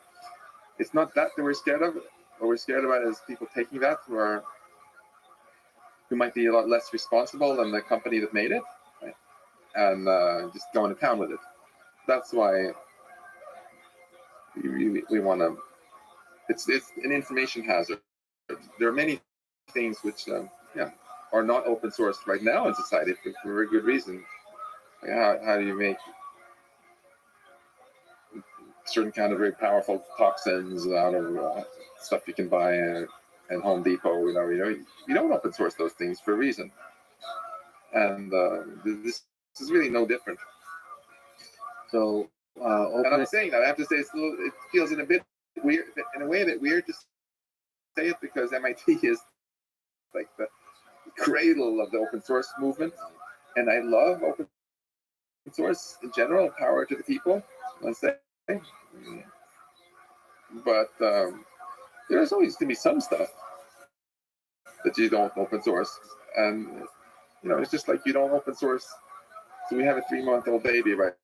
And when he gets a little bit older, we're not going to open source to him all the most dangerous things he can do in the house, right? But it's a weird feeling, because this is one of the first moments in history where there's a strong case to be made not to open source software. This is when the software has become too dangerous. Yeah, but it's not the first time that we didn't want to open source technology. Yeah. Is there something to be said about how to get the release of such systems right, like GPT-4 and GPT-5?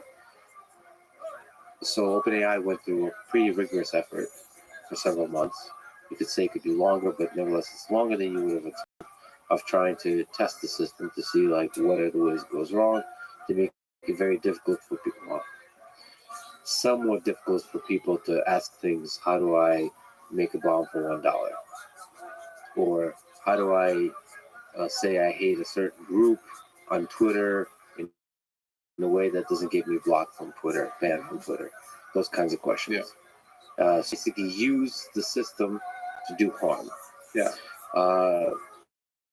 Is there something you could say about ideas you have just on looking, having thought about this problem of AI safety, how to release such systems, how to test such systems when you have them inside the company. Yeah, so a lot of people say that the two biggest risks from large language models are it's spreading disinformation, harmful information of various types, and second, being used for offensive cyber weapon. So I think those are not the two greatest threats. They're very serious threats, and it's wonderful that people are trying to mitigate them.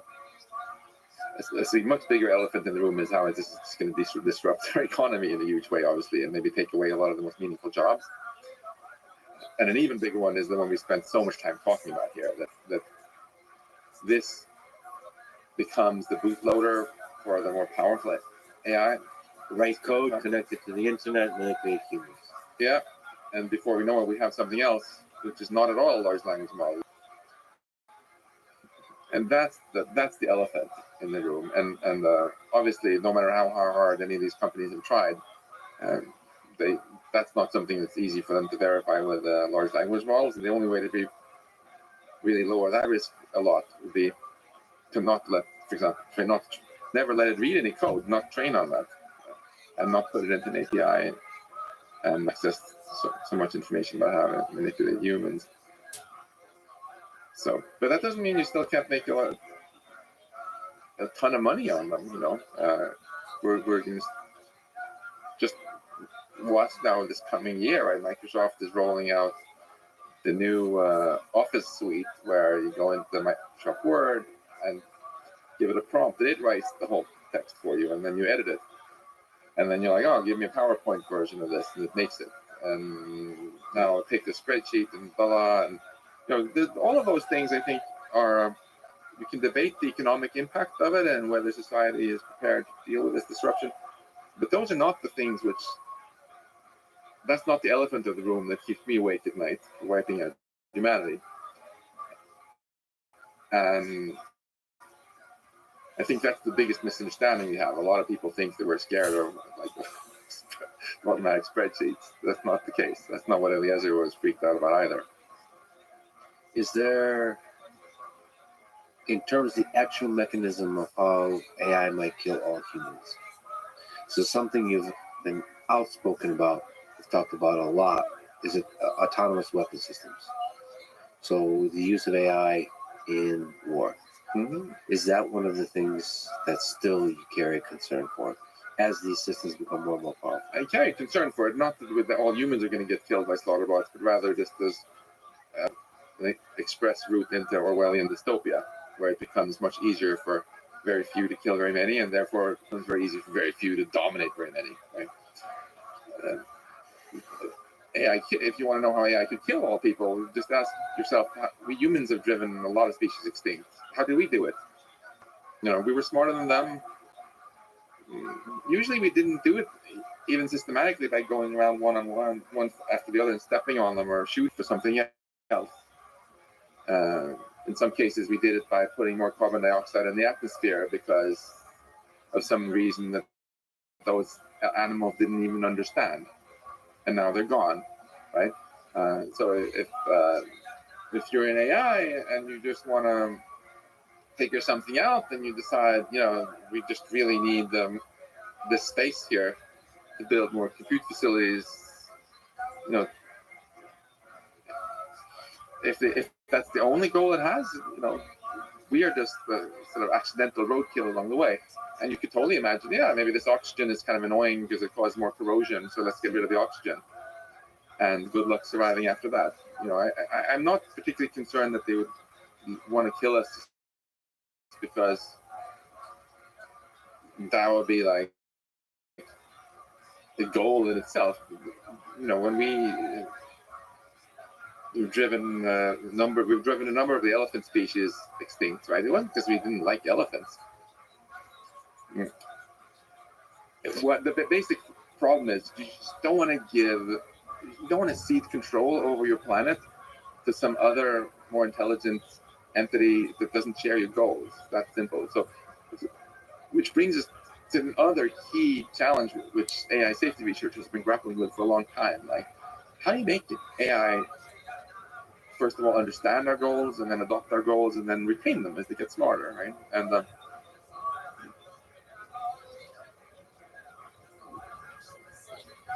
all three of those are really hard, right? Like a human child, first they're just not smart enough to understand our goals. They can't even talk. And then eventually they're teenagers and understand our goals just fine, but they don't check. Yeah. But there is unfortunately a magic space in the middle where they're smart enough to understand our goals and malleable enough that we can hopefully, with good parenting, and teach them right from wrong, and instill good goals, instill good goals in them, right? So those are all tough challenges with computers. And then, even if you teach your kids good goals when they're little, they might outgrow them too, and that's a challenge for machines to keep improving. So these are a lot of hard challenges we're up for, but I don't think any of them are insurmountable.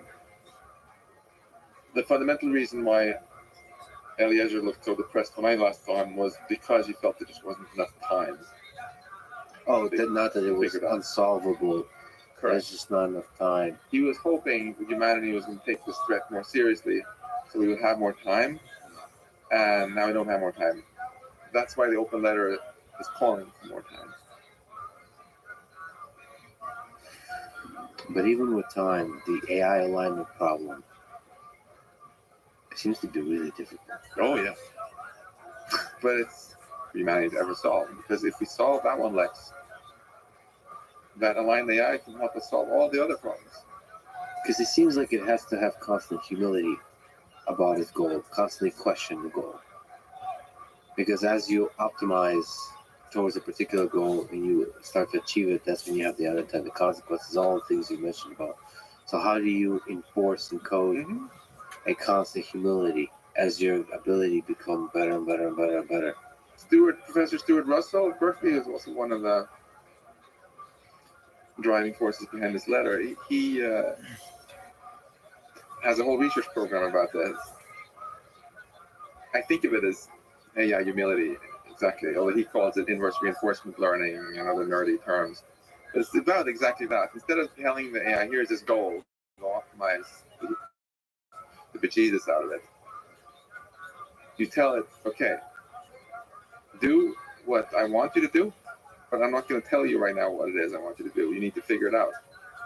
So then you give it incentive to be very humble and keep asking questions along the way. Is this what you really meant? Is this what you wanted? And, oh, this other thing I tried didn't work. Seemed like it didn't work out right. Should I try it differently?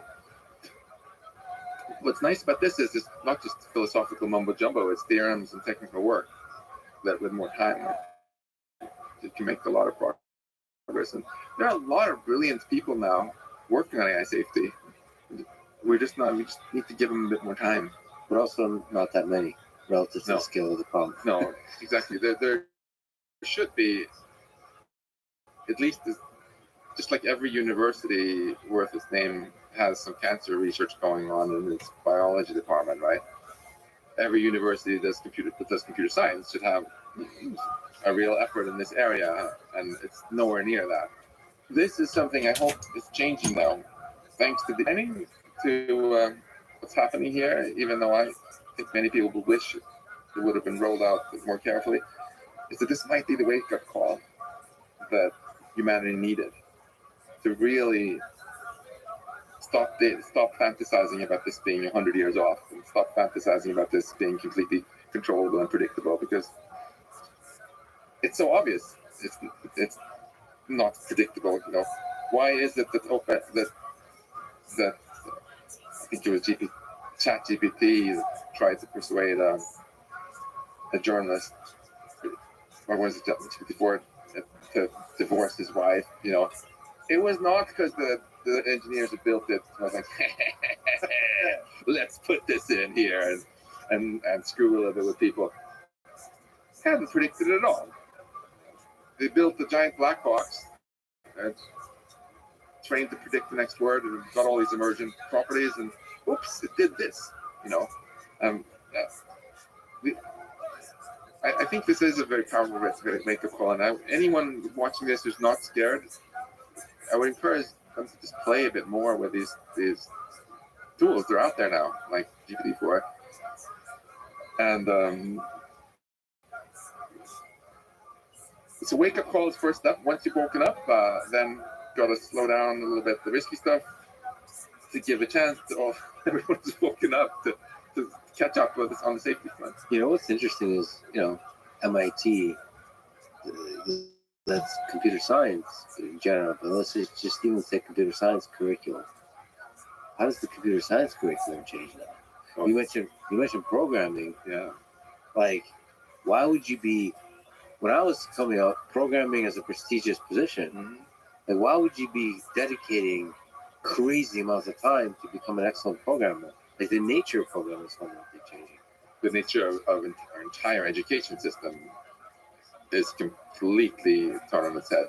Has anyone been able to like load that in and like think, because it's really turning? I mean, some English professors, some English teachers are beginning to really freak out now. Yeah, Right? Like they give an essay assignment and they get back all this fantastic prose, like this is the style of Hemingway, and then they realize they have to completely rethink. And even, just like we stopped teaching writing script. Is that what you say in English? yeah, handwritten. Yeah, Yeah, when everybody started typing, like so much of what we teach our kids today. yeah. I mean, that's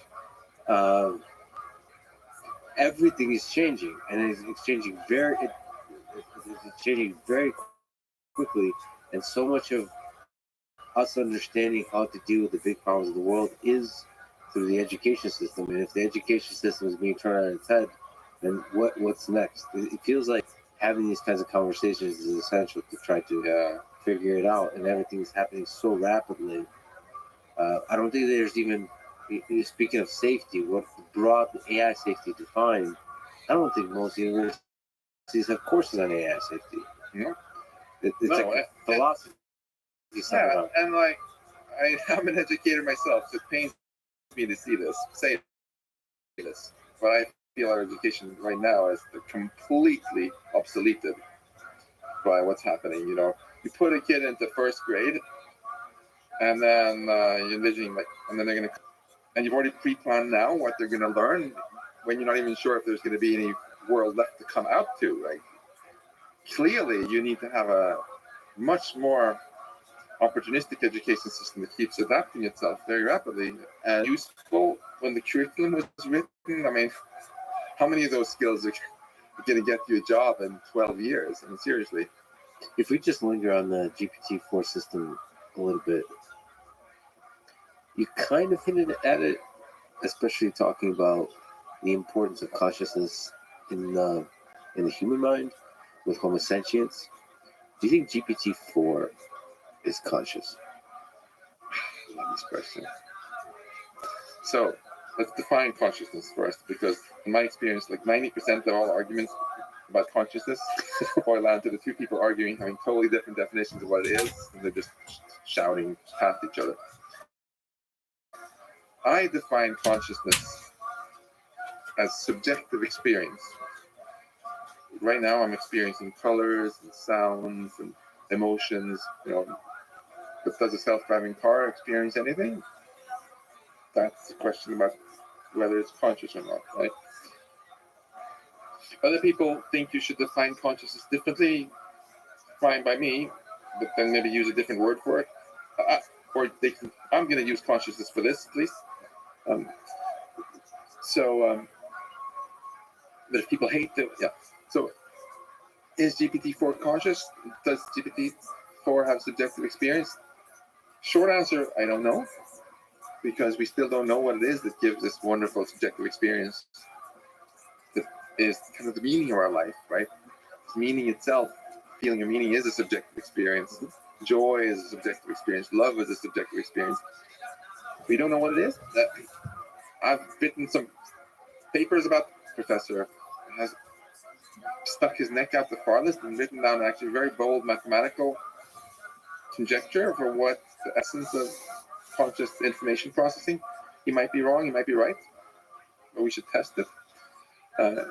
He postulates that consciousness has to do with loops in the information processing. So our brain has loops. Information can go round and round. In computer science nerd speak, you call it a recurrent neural network, where some of the output gets fed back in again.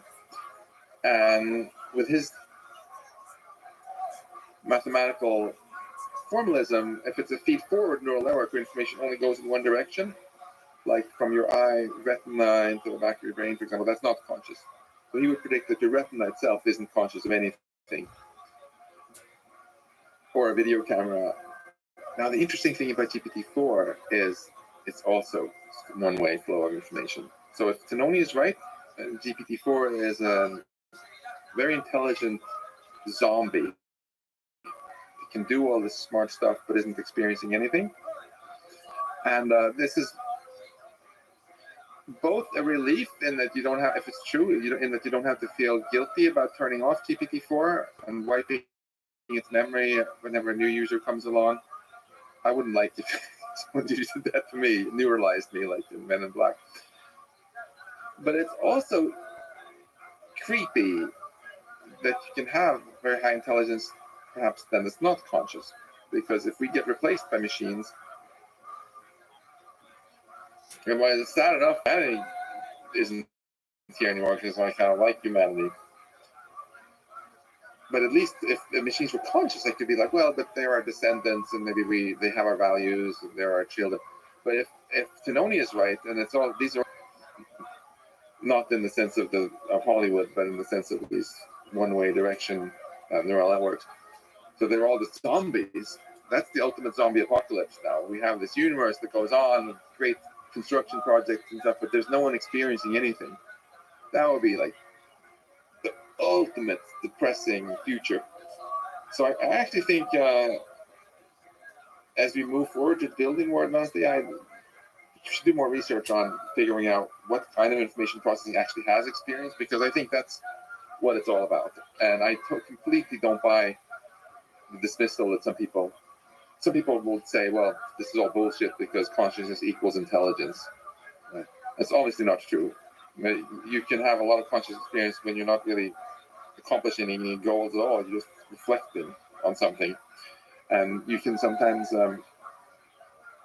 have doing things that are quite intelligent probably without being conscious. But I also worry that we humans will discriminate against AI systems that clearly exhibit consciousness. Mm-hmm. That we will not allow AI systems to have consciousness. We'll come up with theories about measuring consciousness that will say this is a lesser being. Mm-hmm.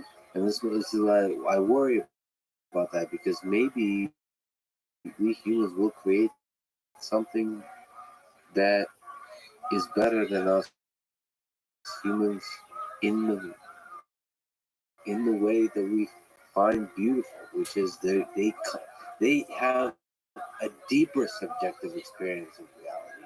Not only are they smarter, but they feel deeper, and we humans will hate them for it. Mm-hmm. As human history has shown, they'll be the other of this. I worry about this too. Are you saying that we humans sometimes come up with self-serving arguments? No, we would never do that, would we? But that's the danger here. Is even in its early stages, we might create something beautiful. Yeah. And we'll erase its memory. I was horrified as a kid when someone started boiling lobster. Like, oh my God, that's so cruel. And some grown-up there, scientists have shown that. And then there was a recent study where they showed that lobsters actually do feel pain when you boil them. So they banned lobster boiling in Switzerland now to kill them in a different way first. So presumably that scientific research boiled down to someone asked the lobster to start survey. And we do the same thing with cruelty to farm animals. Also, all these self-serving arguments for why they're fine. Yeah, so we should certainly be watchful. I think step one is just be humble and acknowledge that consciousness is not the same thing as intelligence. I believe that consciousness still is a form of information processing, where it's really information being aware of itself in a certain way. And let's study it and give ourselves a little bit of time, and I think we will be able to figure out actually what it is that causes consciousness, and then we can make probably unconscious robots that do the boring jobs that we would feel immoral to give to machines. But if you have a companion robot taking care of your mom or something like that, she would probably want it to be conscious, right? So the emotions it seems to display aren't fake. All these things can be done in a good way if we give ourselves a little bit of time and don't run and take on this challenge. Is there something you could say to the timeline that you think about the development of AGI? Depending on the day, I'm sure that changes for you. But when do you think there'll be a really big leap in intelligence where you definitively say we have built AGI? Do you think it's 1 year from now, 5 years from now, 10, 20, 50? What's your gut say? Honestly, because I didn't want to fuel some kind of stupid Moloch race. But I think that cat has really left the bag now. I think it might be very, very close.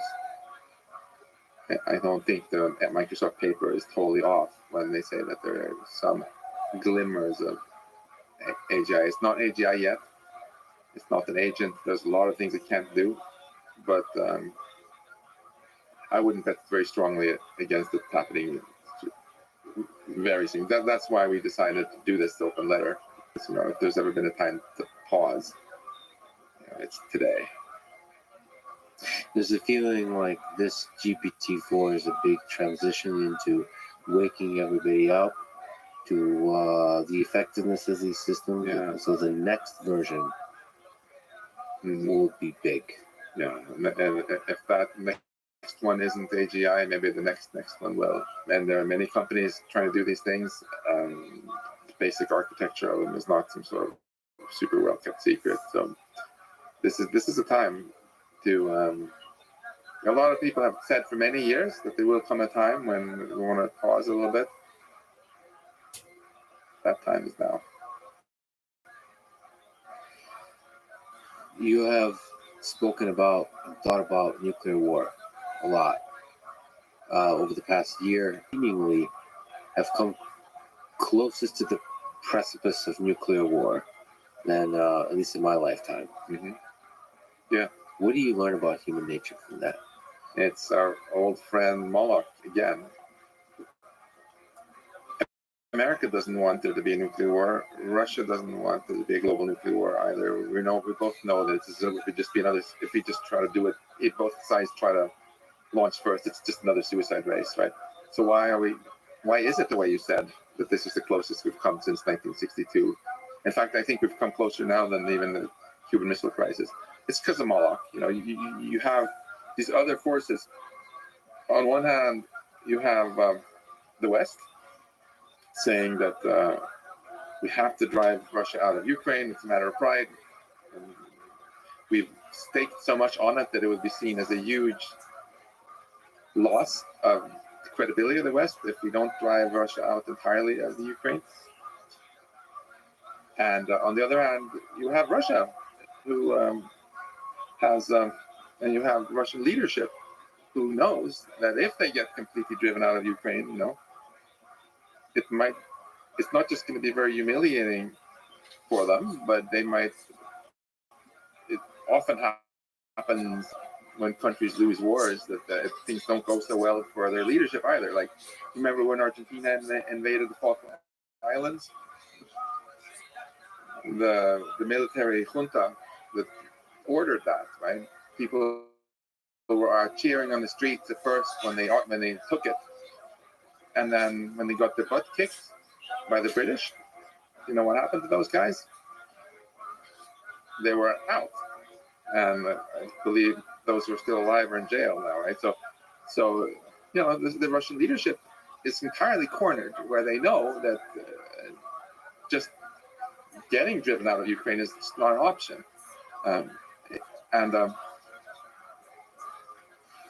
So this to me is a typical example of Moloch. You have these incentives of the two parties where both of them are just driven to escalate more and more, right? If Russia starts losing in the conventional warfare, the only thing they can do just to back against the war is to keep escalating. And the West has put itself in the situation now where sort of already committed to drive Russia out. So the only option the West has is to call Russia's bluff and keep sending in more weapons. This really bothers me because Moloch can sometimes drive competing parties to do something which is ultimately just really bad for both of them. And what makes me even more worried is not just that it's difficult to see an ending, a quick, peaceful ending to this tragedy that doesn't involve some horrible escalation, but also that we understand more clearly now just how horrible it would be. There was an amazing paper that was published in Nature Food this August by some of the top researchers who've been studying nuclear winter for a long time. And what they basically did was they combined climate models with food and agricultural models. So instead of just saying, it gets really cold, blah, blah, blah, they figured out actually how many people would die in different countries. And it's pretty mind-blowing. So basically what happens, is the thing that kills most people is not the explosions, it's not the radioactivity, it's not the EMP, mayhem, it's not the rampaging mobs, foraging food. No, it's the fact that you get so much smoke coming up from burning cities and stratosphere that it spreads around the earth from the jet streams.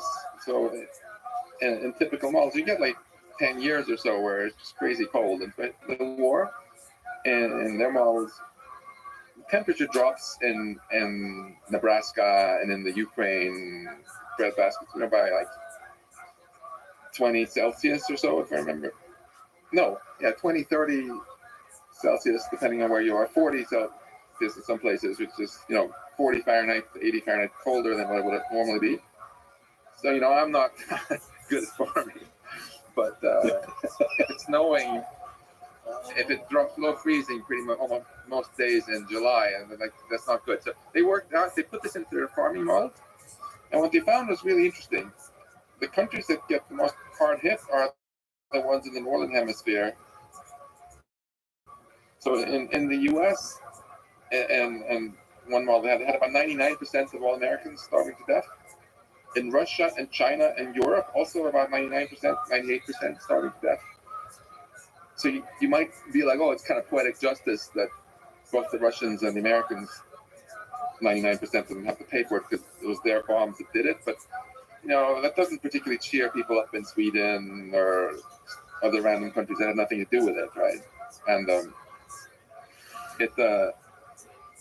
I think it hasn't entered mainstream, not understanding very much, just like how bad this is. Most people, especially a lot of people in decision-making positions, still think of nuclear weapons as something that makes you powerful. Scary, powerful. They don't think of it as something where, just to within 1% or 2%, we're all just going to starve to death. And starving to death is the worst way to die, as Holodomor, as all the families in history show the torture involved in that. Probably brings out the worst in people also, when people are desperate like this. It's not. So some people, I've heard some people say that if that's what's going to happen, they'd rather be at ground zero, just get vaporized, But I think people underestimate the risk of this because they aren't afraid of Moloch. They think, it's just going to be, because humans don't want this, so it's not going to happen. That's the whole point of Moloch, that things happen that nobody wanted. And that applies to nuclear weapons, and that applies to AGI. Exactly. And it applies to some of the things that people have gotten most upset with capitalism for also, right? Where everybody is just kind of trapped, It's not to see if some company does something it causes a lot of harm. And not that the CEO is a bad person, but she or he knew that all the other companies were doing this too. So Moloch is as a formidable foe. I hope someone make good movies so we see who the real enemy is. We're not fighting against each other. Moloch makes us fight against each other. That's what Moloch's superpower is. The hope here is any kind of technology or other mechanism that lets us instead realize that we're fighting the wrong enemy. And, It's such a fascinating battle. it's not us versus them. It's us versus it. Yeah, we are fighting Moloch for human survival. Yeah. We as a civilization. In the movie Needful Things, it's a Stephen King novel. I love Stephen King, and Max von Sydow, Swedish actor, is playing the guy. It's brilliant. It's actually into a movie about Moloch. I don't want to spoil the film for anyone who wants to watch it, but basically, it's about this guy who turns out to interpret him as the devil or whatever, but he doesn't actually ever go around and kill people or torture people or go burning coal or anything. He makes everybody fight each other, makes everybody fear each other, hate each other, and then kill each other. So that's the movie about Moloch. Love is the answer. That seems to be one of the ways to fight Moloch is by compassion, by seeing the common humanity. Yes, and to not sound so we don't sound like bunch of kumbaya tree huggers here, right? We're not just saying love and peace, man. We're trying to actually help people understand the true facts about the other side and feel the compassion, because the truth makes you more compassionate, right? So that's why I really like using AI for truth and for truth-seeking technologies, and that can, as a result, get more love than hate, and even if you can't get love, settle for some understanding, which already gives compassion. If someone is like, I really disagree with you, Lex, but I can see where you're coming from. You're not a bad person who needs to be destroyed, but I disagree with you, and I'm happy to have an argument about it. No, that's a lot of progress compared to where we are in 2023 in the public space, wouldn't you say? If we solve the AI safety problem, as we've talked about, and then you, Max Tegmark, who has been talking about this for many years, get to sit down with the AGI, with the early AGI system on a beach with a drink. What would you ask? What kind of question would you ask? What would you talk about? Something so much smarter than you. Would you be I knew you afraid? were going to get me with a really zinger of a question. That's a good one. Would you be afraid to ask some questions? So I'm not afraid of the truth. I'm very humble. I know I'm just a neat guy with all these flaws, But yeah, I have. We talked a lot about Homo sapiens. I've really already tried that for a long time with myself. So that is what's really valuable about being alive for me, is that I have these meaningful experiences. It's not what I'm good at this or good at that or whatever. There's so much I suck at, and So you're not afraid for the system to show you just how dumb you are. no. In fact, my son reminds me of that pretty frequently. You could find out how dumb you are in terms of physics, how little we humans understand. Cool. I think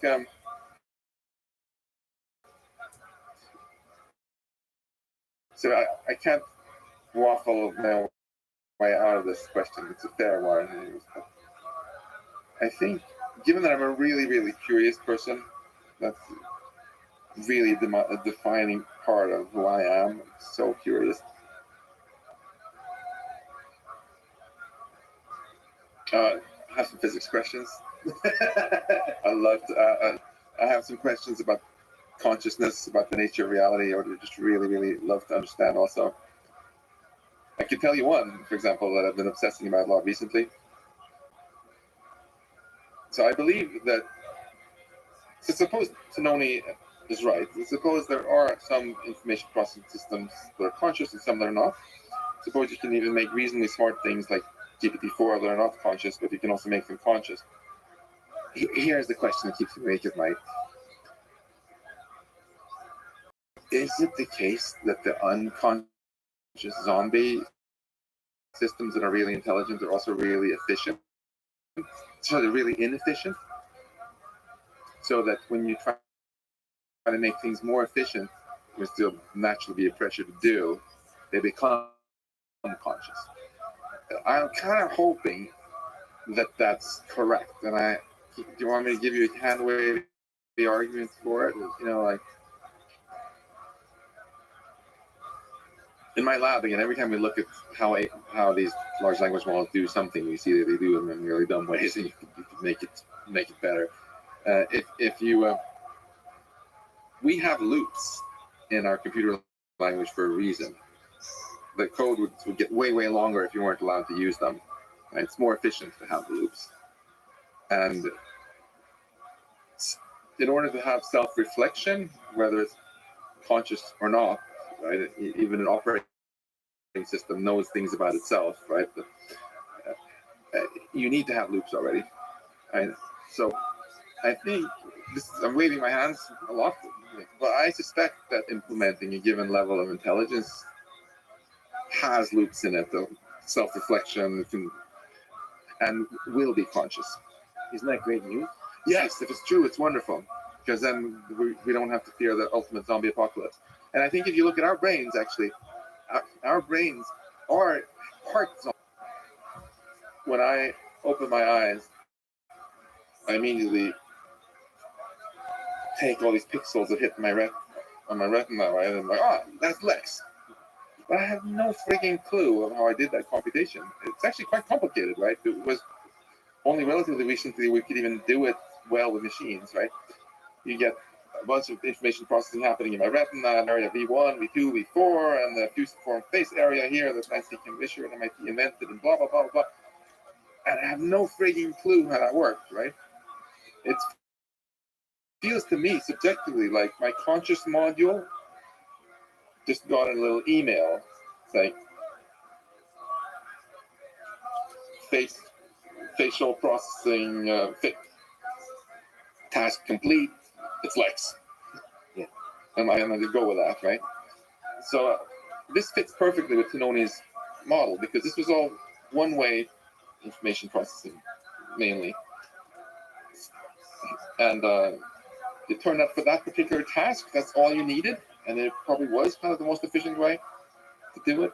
But there are a lot of other things that we associate with higher intelligence and planning and so on and so forth, where you kind of want to have loops and be able to ruminate and self-reflect and introspect and so on, where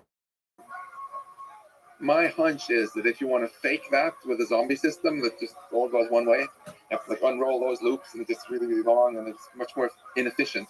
I have all these very sublime and interesting machines that do cool things and are aligned with that. They will also have consciousness for the kind of these things that we do. That great intelligence is also correlated to great consciousness, or a deep kind of consciousness. Yes. So that's a happy thought for me, because the zombie apocalypse is really my worst nightmare. All would be like adding insult to by zombies. Like, how dumb can we be? That's such a beautiful vision, and that's actually a provable one. That's one that we humans can intuit and prove, that those two things are correlated as we start to understand what it means to be intelligent and what it means to be conscious. And I just want to say one more thing. This is super important. Most of my colleagues, when I start going on about consciousness, tell me that it's all bullshit, and I should stop talking about it. I hear a little inner voice from my father and from my mom saying, keep talking about it, because I think they're wrong. And the main way to convince people like that they're wrong, if they say that consciousness is just equal to intelligence, just ask them, what's wrong with torture? Or why are you against torture? If it's just about, these particles moving this way rather than that way, and there is no such thing as subjective experience, what's wrong with torture? I mean, do you have a good comeback to that? No, it seems like suffering imposed onto other humans is somehow deeply wrong in a way that intelligence doesn't quite explain. That if someone tells me, well, it's just an illusion, consciousness, whatever, I like to invite them to next time they're having surgery to do it without anesthesia. Like, what is anesthesia really doing? If you have it, you can have it local anesthesia when you're awake. I had that when they fixed my shoulder. Right? It's super entertaining. What was it that it did? It just removed my subjective experience of pain. It didn't change anything about what was actually happening in my shoulder, right? So if someone says that's all bullshit, skip the anesthesia, that's my advice. This is incredibly central. It could be fundamental to whatever this thing we have going on here. It is fundamental because what we feel is so fundamental is suffering and joy and pleasure and meaning, and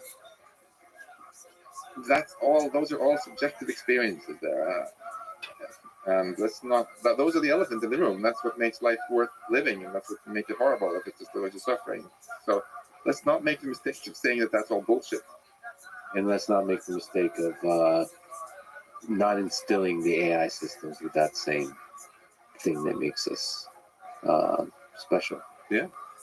Max, it's a huge honor that you would sit down to me the first time on the first episode of this podcast. It's a huge honor to sit down with me again and talk about this, what I think is the most important topic, the most important problem that we humans have to face and hopefully solve. Yeah, well, the honor is all mine, and I'm so grateful to you for making more people aware of the fact that humanity has reached the most important fork in the road ever in its history, and let's turn in the correct direction. Thanks for listening to this conversation with Max Tegmark. To support this podcast, please check out our sponsors in the description. And now, let me leave you with some words from Frank Hurwitz. History is a constant race between invention and catastrophe. Thank you for listening, and hope to see you next time.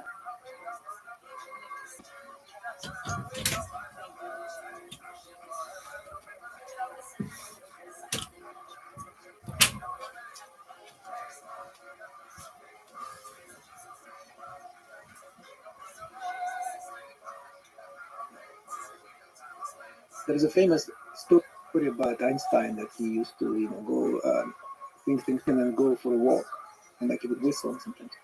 So I remember the first time I heard of this story, I thought, how interesting! What a coincidence that this came to him when he was whistling. Mm-hmm. But in fact, it's not. This is how it works in some sense. That you have to prepare for it, but then the moment it happens when you stop thinking. So the moment of discovery is the moment when thinking stops.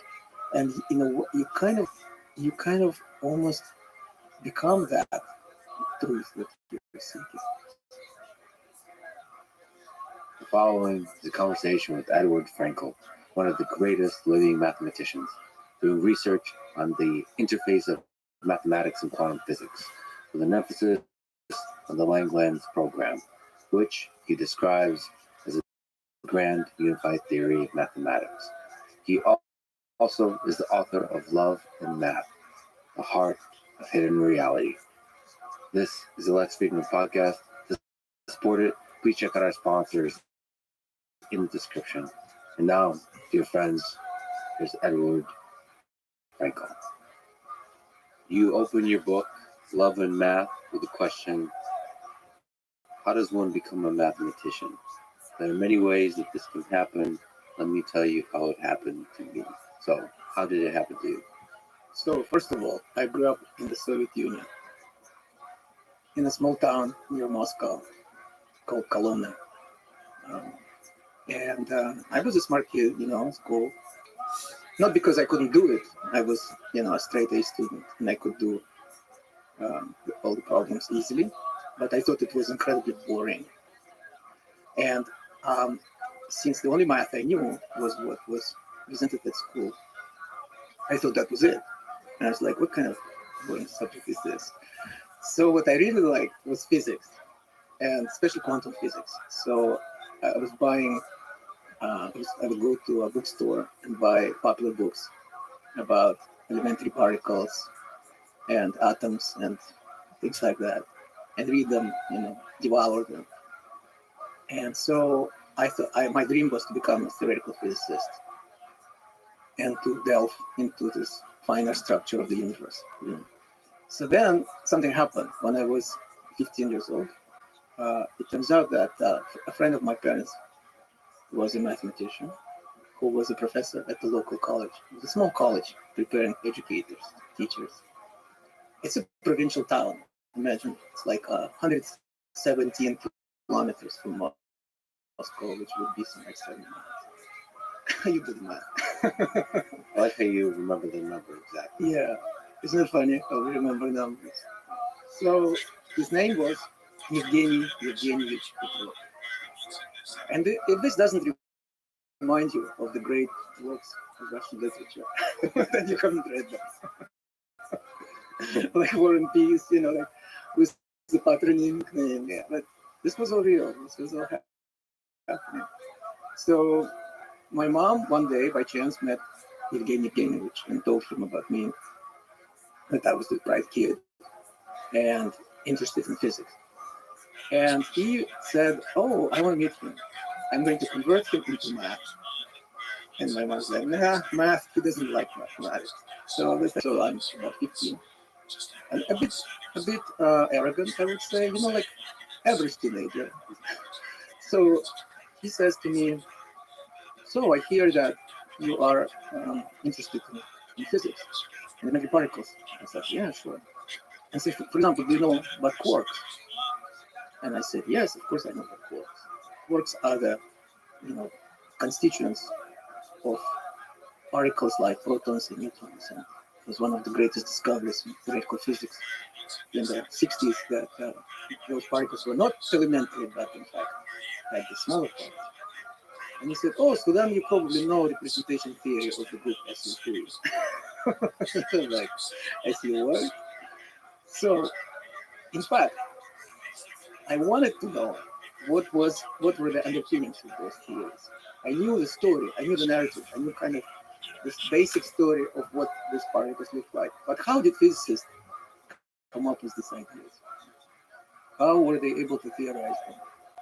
And so I remember, like it was yesterday. So he pulls out a book, and it's kind of like a Bible, like a substantial book. And he opens it somewhere in the middle. And there I see the diagrams that I saw in popular books. But in popular books, there was no explanation. And now I see all these weird symbols and equations. It's clear that it is explained to me. Oh my God. He said, "You think what they teach you at school is mathematics?" No, this is real mathematics. So I was instantly converted. That to understand the underpinnings of physical reality, you have to understand what SU3 You is. have to learn what are groups, what is group SU3, what are beautiful. I could appreciate the beauty even though I could not understand the details of it. But you were drawn to the methodology, the machinery of how such understanding could be attained. Well, in retrospect, I think what I was really craving was a deeper understanding.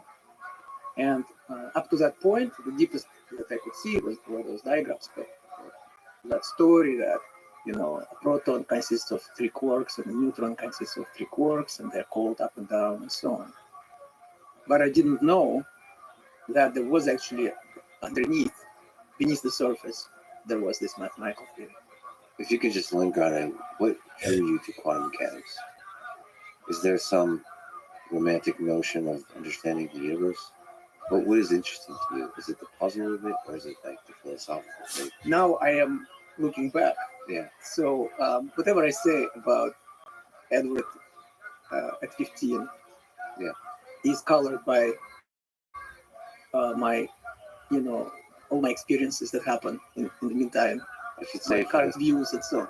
for the people who may not know you, I think your book and your presentations kind of revealed that 15-year-old is still in there somewhere. I take it as a compliment. Some of the joy. He's probably still here now. Yes. Yeah, in some way. I think it was the joy of discovery and the joy of going deeper into the kind of the to the root, to the deepest structures of the universe, to the secrets. There's secrets, and we may not discover all of them. We may not be able to understand, but we're going to try and go as far and as deep as we can. I think that's what was the motivating factor in this. Yeah, there's this mystery, there's this dark room, and there's a few of these mathematical physicists that are able to shine a flashlight briefly into there. We'll talk about it, but it also kind of makes me sad that there's so few of your kind that have the flashlight to look into the room. Because I find a lot of people are actually interested.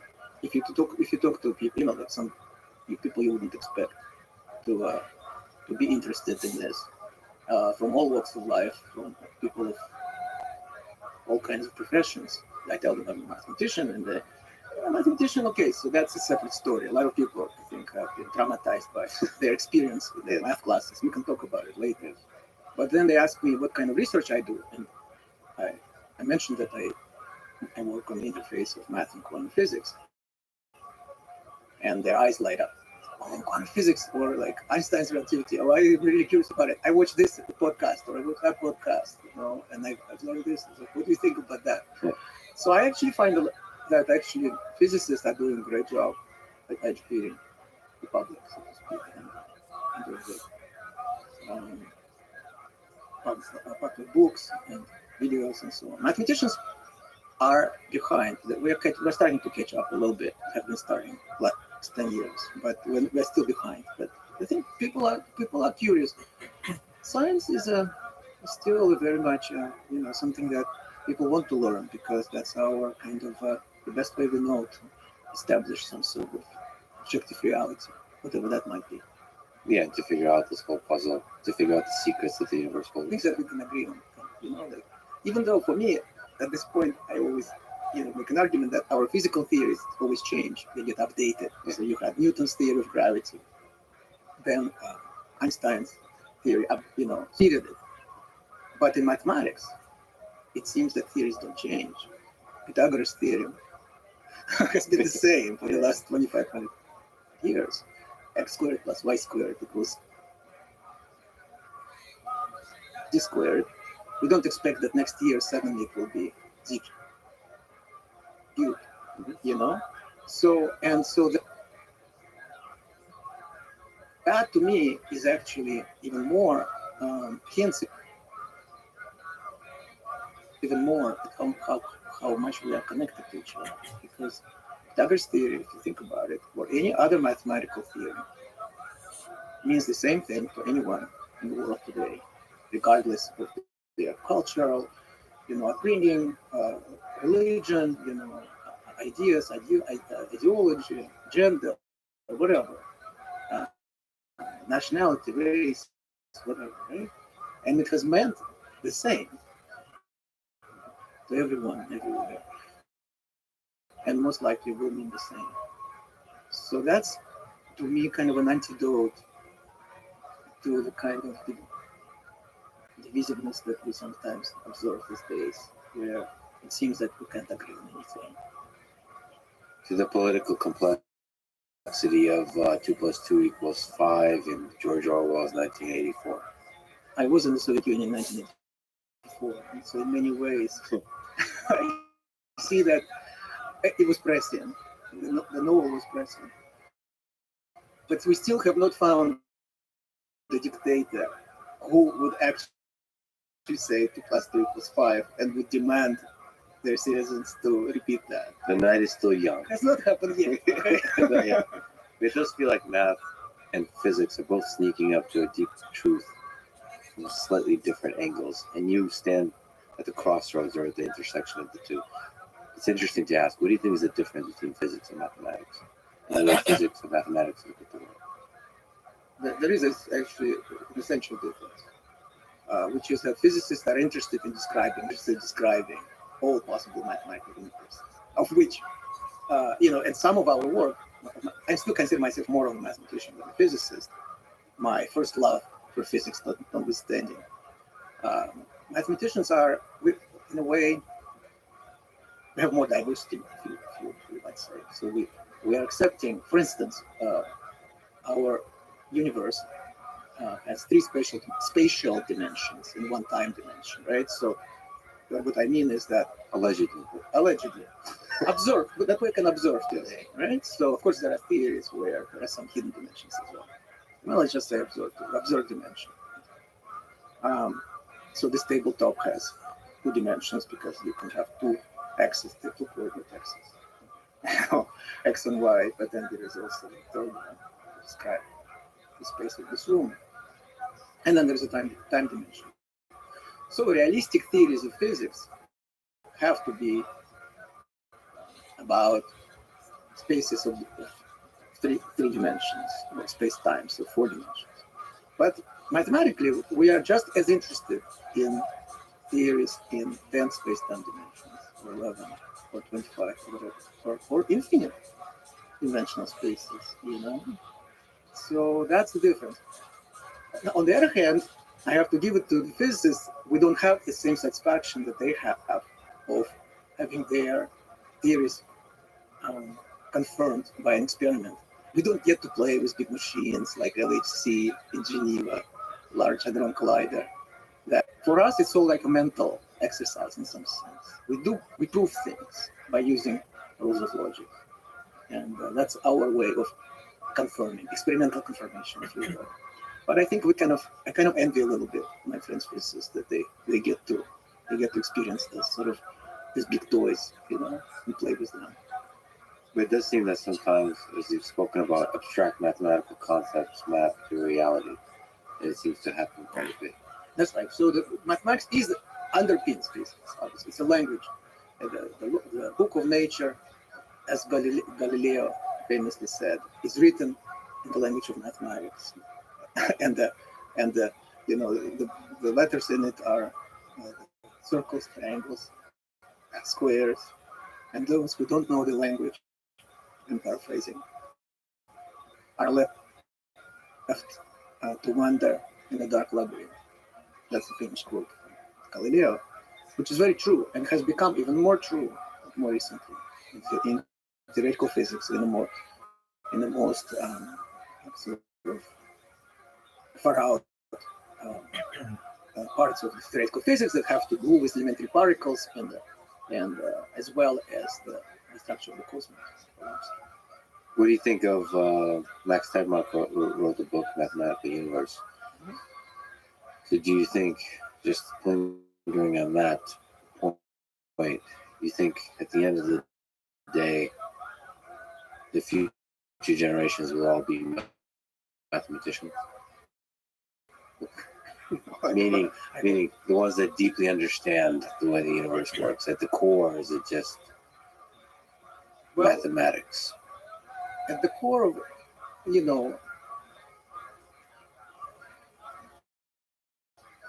I would say mathematics is one half of the core. So the book is called Love and Math. Yeah. Okay, so these are the two pillars. Yeah. In my view. In other words, you can't cover everything by math. So mathematics gives you tools, it gives you way about kind of a clear vision. But mathematics by itself is not enough. We want to have a harmonious and balanced life theory that declares that everything is mathematics. So math can generate things that are beautiful, but it can't explain why it's beautiful. Math, you could say, is a way to discern patterns, to find regularities in the universe, and both physical and mental universe. Mathematics explores the mind as much as it explores the physical world around us, and it helps us to find those patterns, which kind of which makes our perception more sophisticated. Our ability to perceive things such as beauty, and uh, it sharpens our ability to see beauty, to understand beauty. So our world becomes more complex from thinking that Earth is flat. We go to realizing that it is round, it's shaped as a sphere, so that we can actually travel around the Earth. So there isn't a place where we hit the end, so to speak. And then, um, proceeding in the same vein, then Einstein's general relativity theory tells us that our space-time is not flat either. This is much harder to imagine. A bent three-dimensional or four-dimensional space or four-dimensional different range. And yet we know from this theory and from the experiments that have confirmed it that a ray of light bends around a star as if being attracted by the force of gravity. But in fact, the force of gravity is the bending. It's just that it's not only the bending of space, it's also the bending of space-time. There's a curvature, not only between spatial dimensions, the way parallels and meridians come together. On a small scale, they look like perpendicular lines. But if you zoom out, you see that the space, they're curving the space. They are sort of the tracks along which the space gets curved. That would be the curvature of spatial dimension.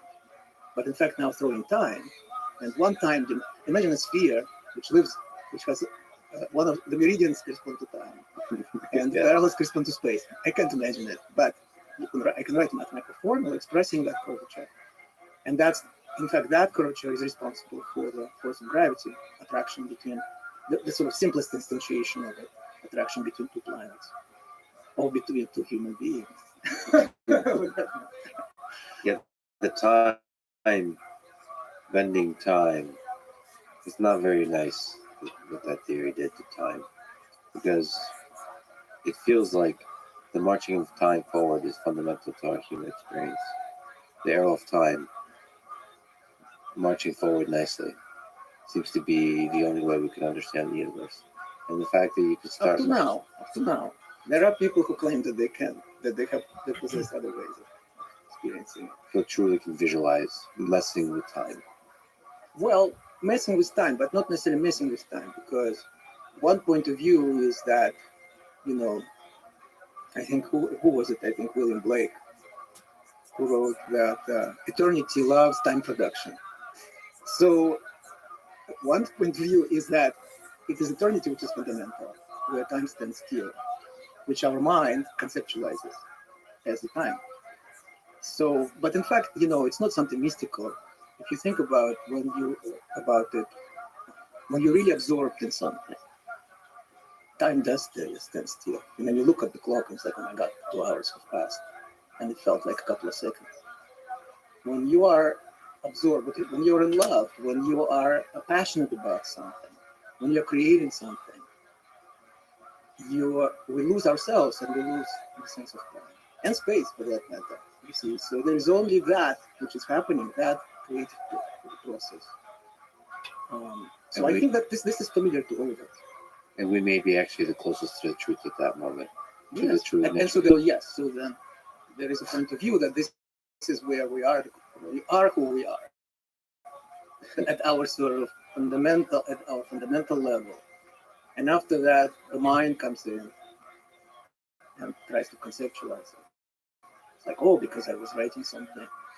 I was writing a book. I was painting this painting. Or maybe I was watching this painting and got to observe it. Or I fell in love with this person. That's what happened.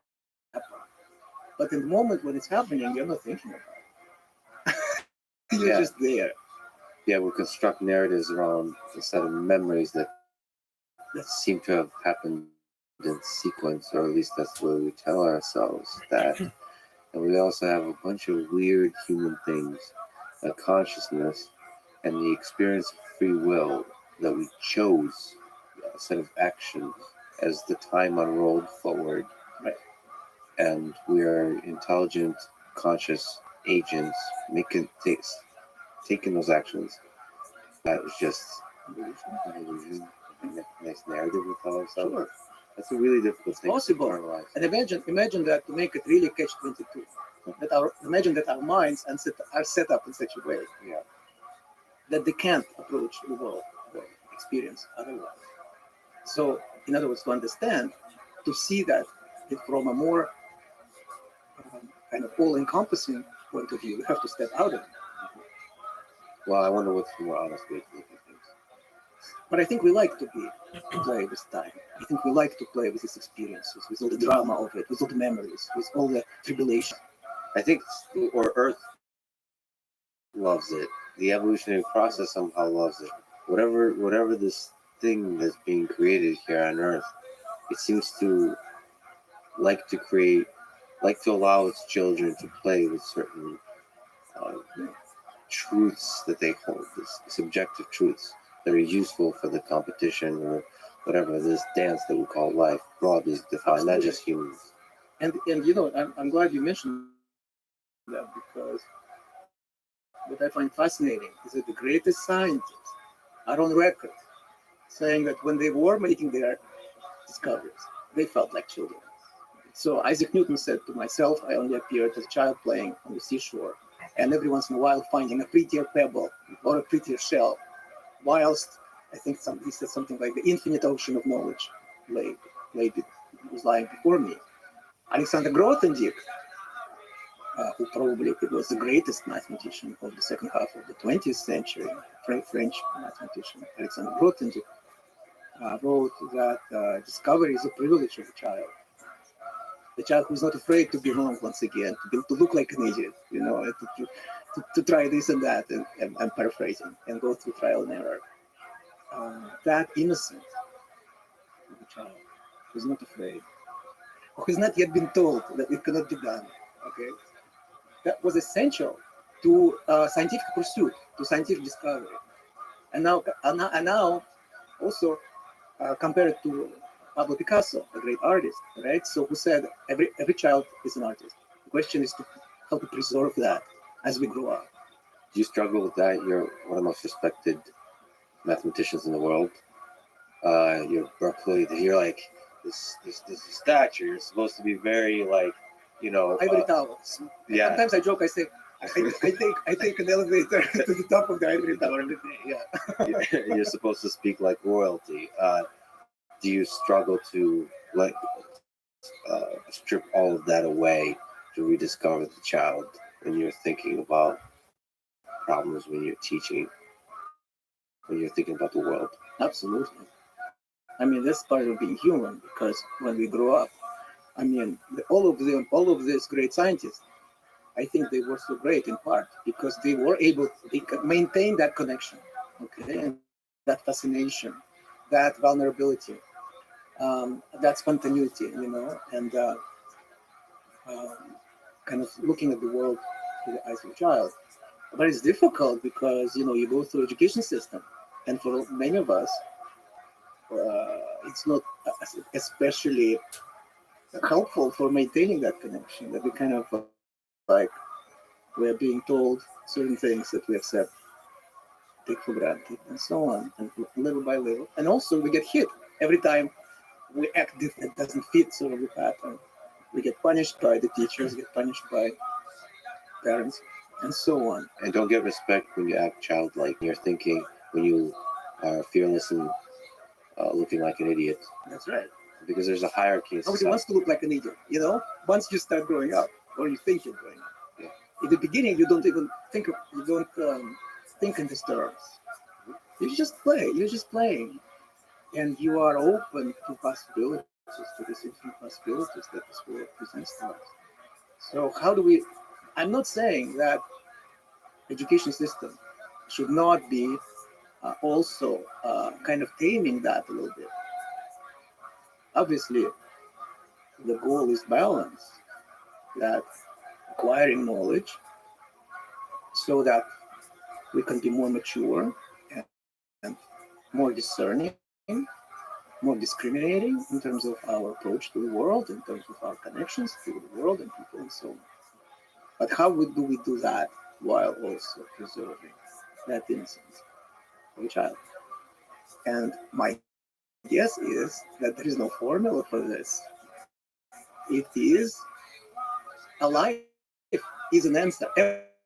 Every life, every human being is one particular answer to how do we find balance.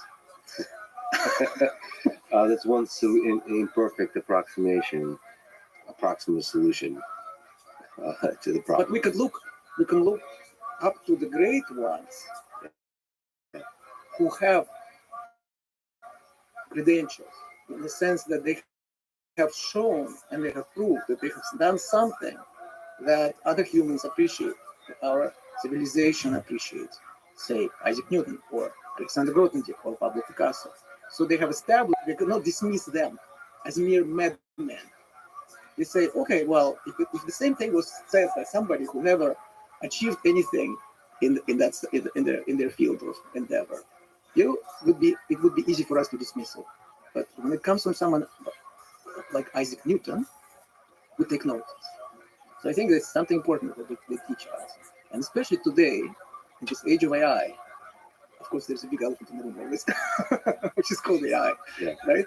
And so I know that you are an expert in the subject, and we're living now in these very interesting times with new AI systems coming online, pretty much every couple of weeks. So I kind of, to me, that whole debate about what is artificial intelligence, where is it going, what should we do about it, needs an influx of this type of considerations that we've just been talking about. That, for instance, the idea that inspiration, creativity doesn't come from accumulation of knowledge, because obviously child has not yet accumulated knowledge, and yet the great ones are on record saying that a child has a capacity to create, and an adult credits the inner child for this capacity to create as an adult. You see, that's kind of weird if we take the point of view that everything is computation, everything is accumulation of knowledge, that it's just bigger and bigger the data set, it's finer and finer neural networks, and then we will be able to replicate human consciousness. If we take that point of view, then what I just said kind of doesn't fit, because obviously a child has not been fed any training data, as far as we know. Yet they're perfectly capable of distinguishing between cats and dogs, for instance, and stuff like that. But much more than that, they're also capable of that. Can it really be captured? That perspective, that sense of awe, can it really be captured by computation alone? I don't know the answer, so I'm not sort of trying to present a particular point of view. I'm just trying to question any theory that starts out by saying life is this or consciousness is this. Because when you look more closely, you recognize that there are some other things at play which do not quite fit the narrative.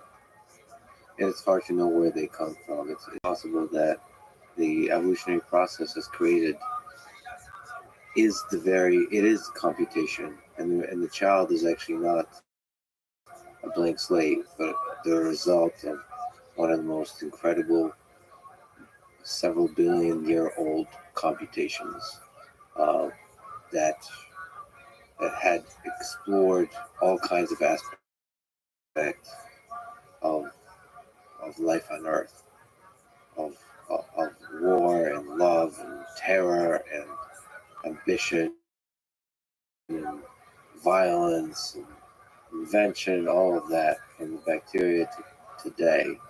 So like that young child is not a blank slate. Everything coming, they're actually hold within them the knowledge of several billions of years. Right. The question is whether, as a child, you carry that in the form of the kind of computational algorithms that we are aware today. You see, what strikes me as unlikely is that, how should I put it? How interesting that, you are a computer scientist, and there are other people. I have studied computer science, so I know a lot of it. And so it's tempting to say, oh, the whole world is computer science, or is based and be explained by computer science. Yes. Why? Because it makes me feel good. Because I have mastered it. I have learned it. My ego is very happy. And people come to me and they look up to me and they revere me. Kind of like priests in old days when religion was logical, religious terms. Today science has progressed. There are fewer people who kind of buy into religion, official religion. So we have this urge, I suppose, to explain and to know and to dissect and to analyze and to conceptualize, which is a wonderful quality that we have and we should definitely pursue. But I find it a little bit unlikely that the universe is just exactly what I have learned and not something that I don't know. You see? But there's a lot of interesting aspects to current large language models that one perspective of it, I think, speaks to the love in math that you talked to, which is they're trained on human data from the internet. So at its best, a large language model, GPT-4, captures the magic of the human condition on its full display, its full complexity. It's mimicking, it's trying to compress all the weirdness of humans, of all the debates and discussions, the perspectives, all the different ways that people approach solving different problems, all of that compressed. That we're each individual ants. We only have we have a family, we interact with a few little ants. And here comes AI that's able to summarize like a TLDR report of humanity. And that's the beauty of it. So I embrace it. But I wonder I'm very impressed by it. It can be very impressive, meaning way more impressive in being able to fake or simulate, emulate a human. Hey, I'm glad you mentioned that because that seems to be the mantra. Fake it till you make it. Yeah, isn't it? Isn't that what we all do though? No, well, yes, we do that, but we also do other things. We can be truly in love, okay? But I do believe, and this is a very good. I'm glad you're putting it in these terms because I've had conversations like that. Yeah, fake it till you make it, but that's what humans do. Yes, we do that, but not all the time. So, and that is debatable because also I speak from my own experience, and that's where the first person perspective comes in, the subjective view. I cannot prove to you, for instance, or anyone else, that there are certain moments in my life where I am genuine, I am pure, so to speak, when it's not taking it. But I do have a tremendous certainty, and that's a subjective certainty. Now, I am, as a scientist, I'm also trained to give more credibility to objective arguments, things that can be reproduced, things that I can demonstrate, that I can show. But as I get older, so There we go. as I get more mature, hopefully, I'm starting to question why I am not giving as much credibility to my subjective understanding of the world, the kind of the first-person perspective, when actually modern science has already sold on that. Observer is always involved in the observation. Likewise, Gödel's incompleteness theorem, to me, shows how essential is the observer of a mathematical theory. For one thing, that's the one who chooses the axioms. And we can talk about this in more detail. Likewise, Einstein's relativity, where time is relative to the observer. That's brilliant. You're just describing all of these different scales the observer with the observer. That's right. So science of 19th century had the perspective, and I don't want to offend anybody, had the delusion that somehow you could analyze the world being completely detached from it. We now know, after the landmark achievements of the first half of the 20th century, that this is nonsense. That is simply not true. And this has been experimentally proved time and time again. So to me, I'm thinking maybe it's a hint that I should take my first-person perspective seriously as well, and not just rely on kind of objective phenomena, things that can be proved in a in a traditional sort of objective way by setting up an experiment that can be repeated. Maybe I fall in love in a particular, the deepest love of my life, perhaps hasn't happened yet. Perhaps I will fall in love, but it's unique. It's a unique event. You can't reproduce it necessarily. You see, so in that sense, you see how these things are closely connected. I think that if we are declaring from the outset that all there is to life is, computation in the form of neural networks or something like this, however sophisticated they might be, I think we are from the outset denying to ourselves the possibility. Yes, there is a side of me which cannot be captured by logic and reason. And you know what another great scientist said, Blaise Pascal? He said, the heart has its reasons, of which the reason knows nothing. And then he also said, the last step of reason is to grasp that there are infinitely many things beyond. How interesting. This was not a theologian. This was not a priest. This was not a spiritual guru. It was a hardcore scientist who actually developed, I think, one of the very first calculators. How interesting that this guy also was able to impart on us that wisdom. Now, you can always say that's not the case. But why should we, from the outset, exclude this possibility that there's something to what he was saying? That is my question. I'm not taking sides. What I'm trying to do is to shake a little bit the debate, because most mathematicians that I know and computer scientists, so they're kind of already sold on it. We are just, reminds me of this famous Lord Kelvin's quote from the end of 19th century. There's some debate whether he actually said that, but never let a good story stand in the way of truth. Yeah. He said, physics is basically finished. All that remains is more precise measurement. So I find a lot of my colleagues are happy to say, yeah, everything's finished. We got it. Maybe little tweaks in our large language models, So now, here's my question. I'm kind of playing devil's advocate a little bit because I don't see the other side, quote unquote, represented that much. And I'm saying, okay, could it be also that if you believe in that becomes your reality?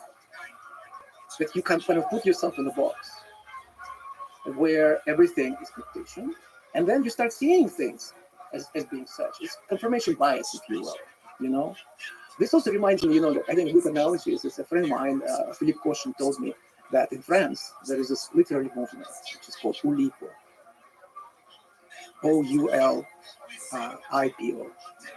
And it's a bunch of writers and mathematicians who create works of literature in which they basically impose certain constraints. A good example of this is a novel which is called The Void or Disappearance by a writer named Georges Perec, which is a 300-page novel in French, which never uses the letter E, which is the most widely used letter of the French language. So in other words, he set these parameters for himself. I'm going to write a book where I don't use this letter, which is a great experiment, and I applaud it. But it's one thing to do that and to kind of show his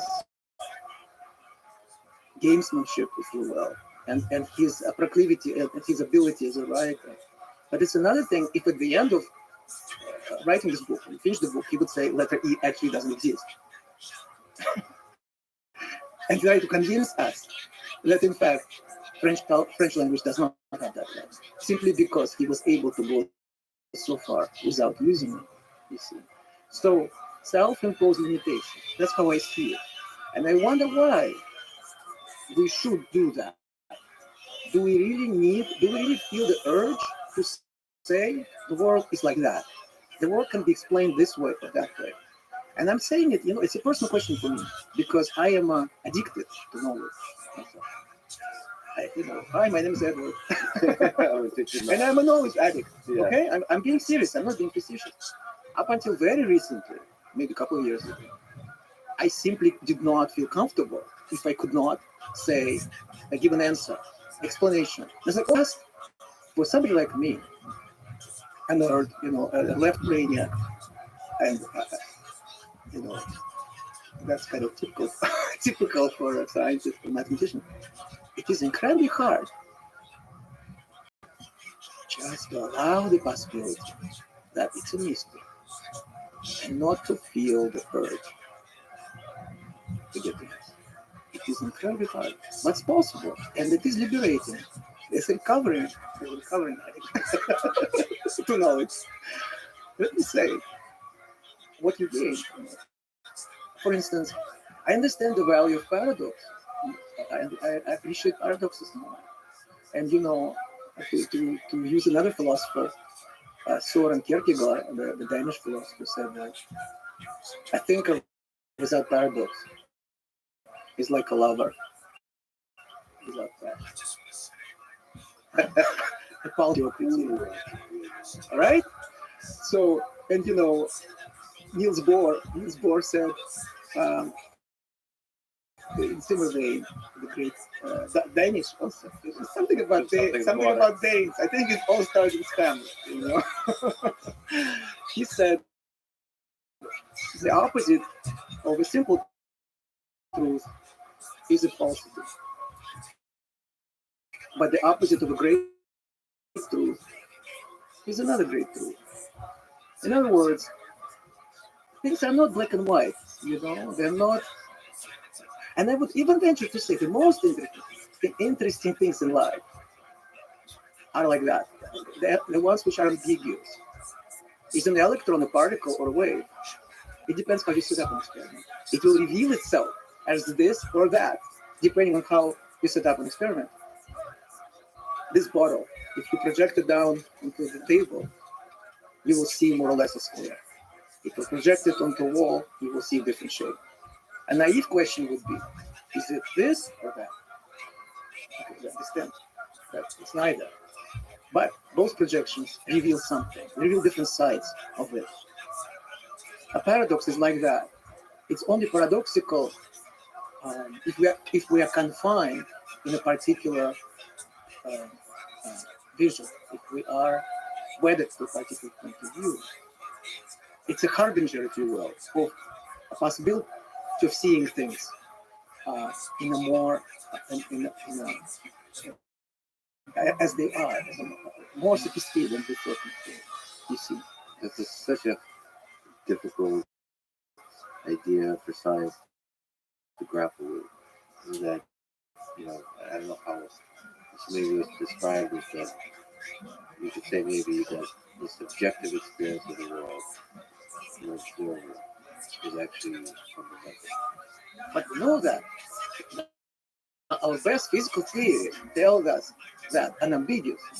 In quantum mechanics, actually, Heisenberg, I think, captured it the best.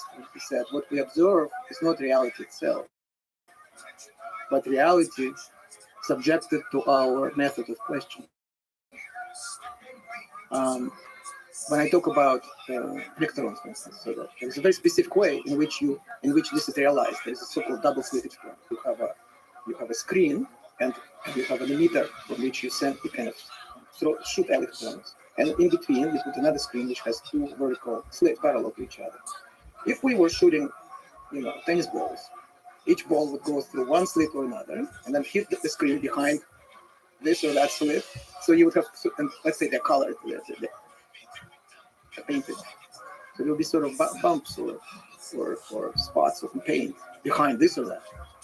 But that's not coherence pattern, as if we were actually sending a wave.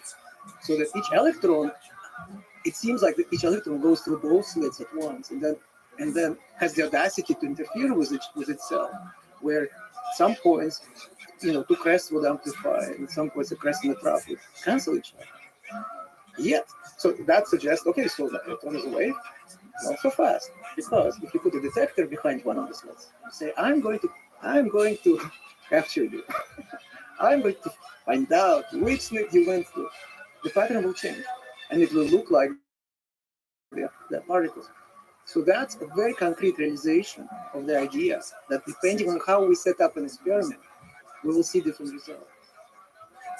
And the problem is that our psyche, I feel, kind of is lagging behind. In part because maybe our scientists are not doing such a great job. So I take responsibility for this. That why haven't I explained this properly? You know, I tried, in a bunch of talks and so on. So now I'm talking about this again. Our society kind of is lagging behind. We're still, even though our science has progressed so much from the certainty and the determinism and all of that of the 19th century, our society is somehow still attached to those ideas. The ideas of causality, or this naive determinism that the world is a bunch of billiard balls hitting each other, driven by some blind forces. That's not at all like it is. And we've known this for about 100 years at least. And you call this self-imposed limitation. It is a self-imposed limitation when we pretend that, for instance, that these naive ideas of 19th century physics are still valid, and then start applying them to our lives, and then also derive conclusions.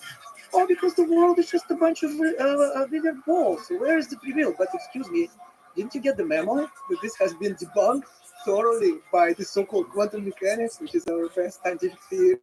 This is not some kind of bullshit or some kind of concoction of a madman. This is our scientific theory, which has been confirmed by experiment.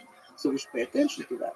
So, but of course, it's not just self-imposed limitation. Unfortunately, in this case, there is a big issue of education.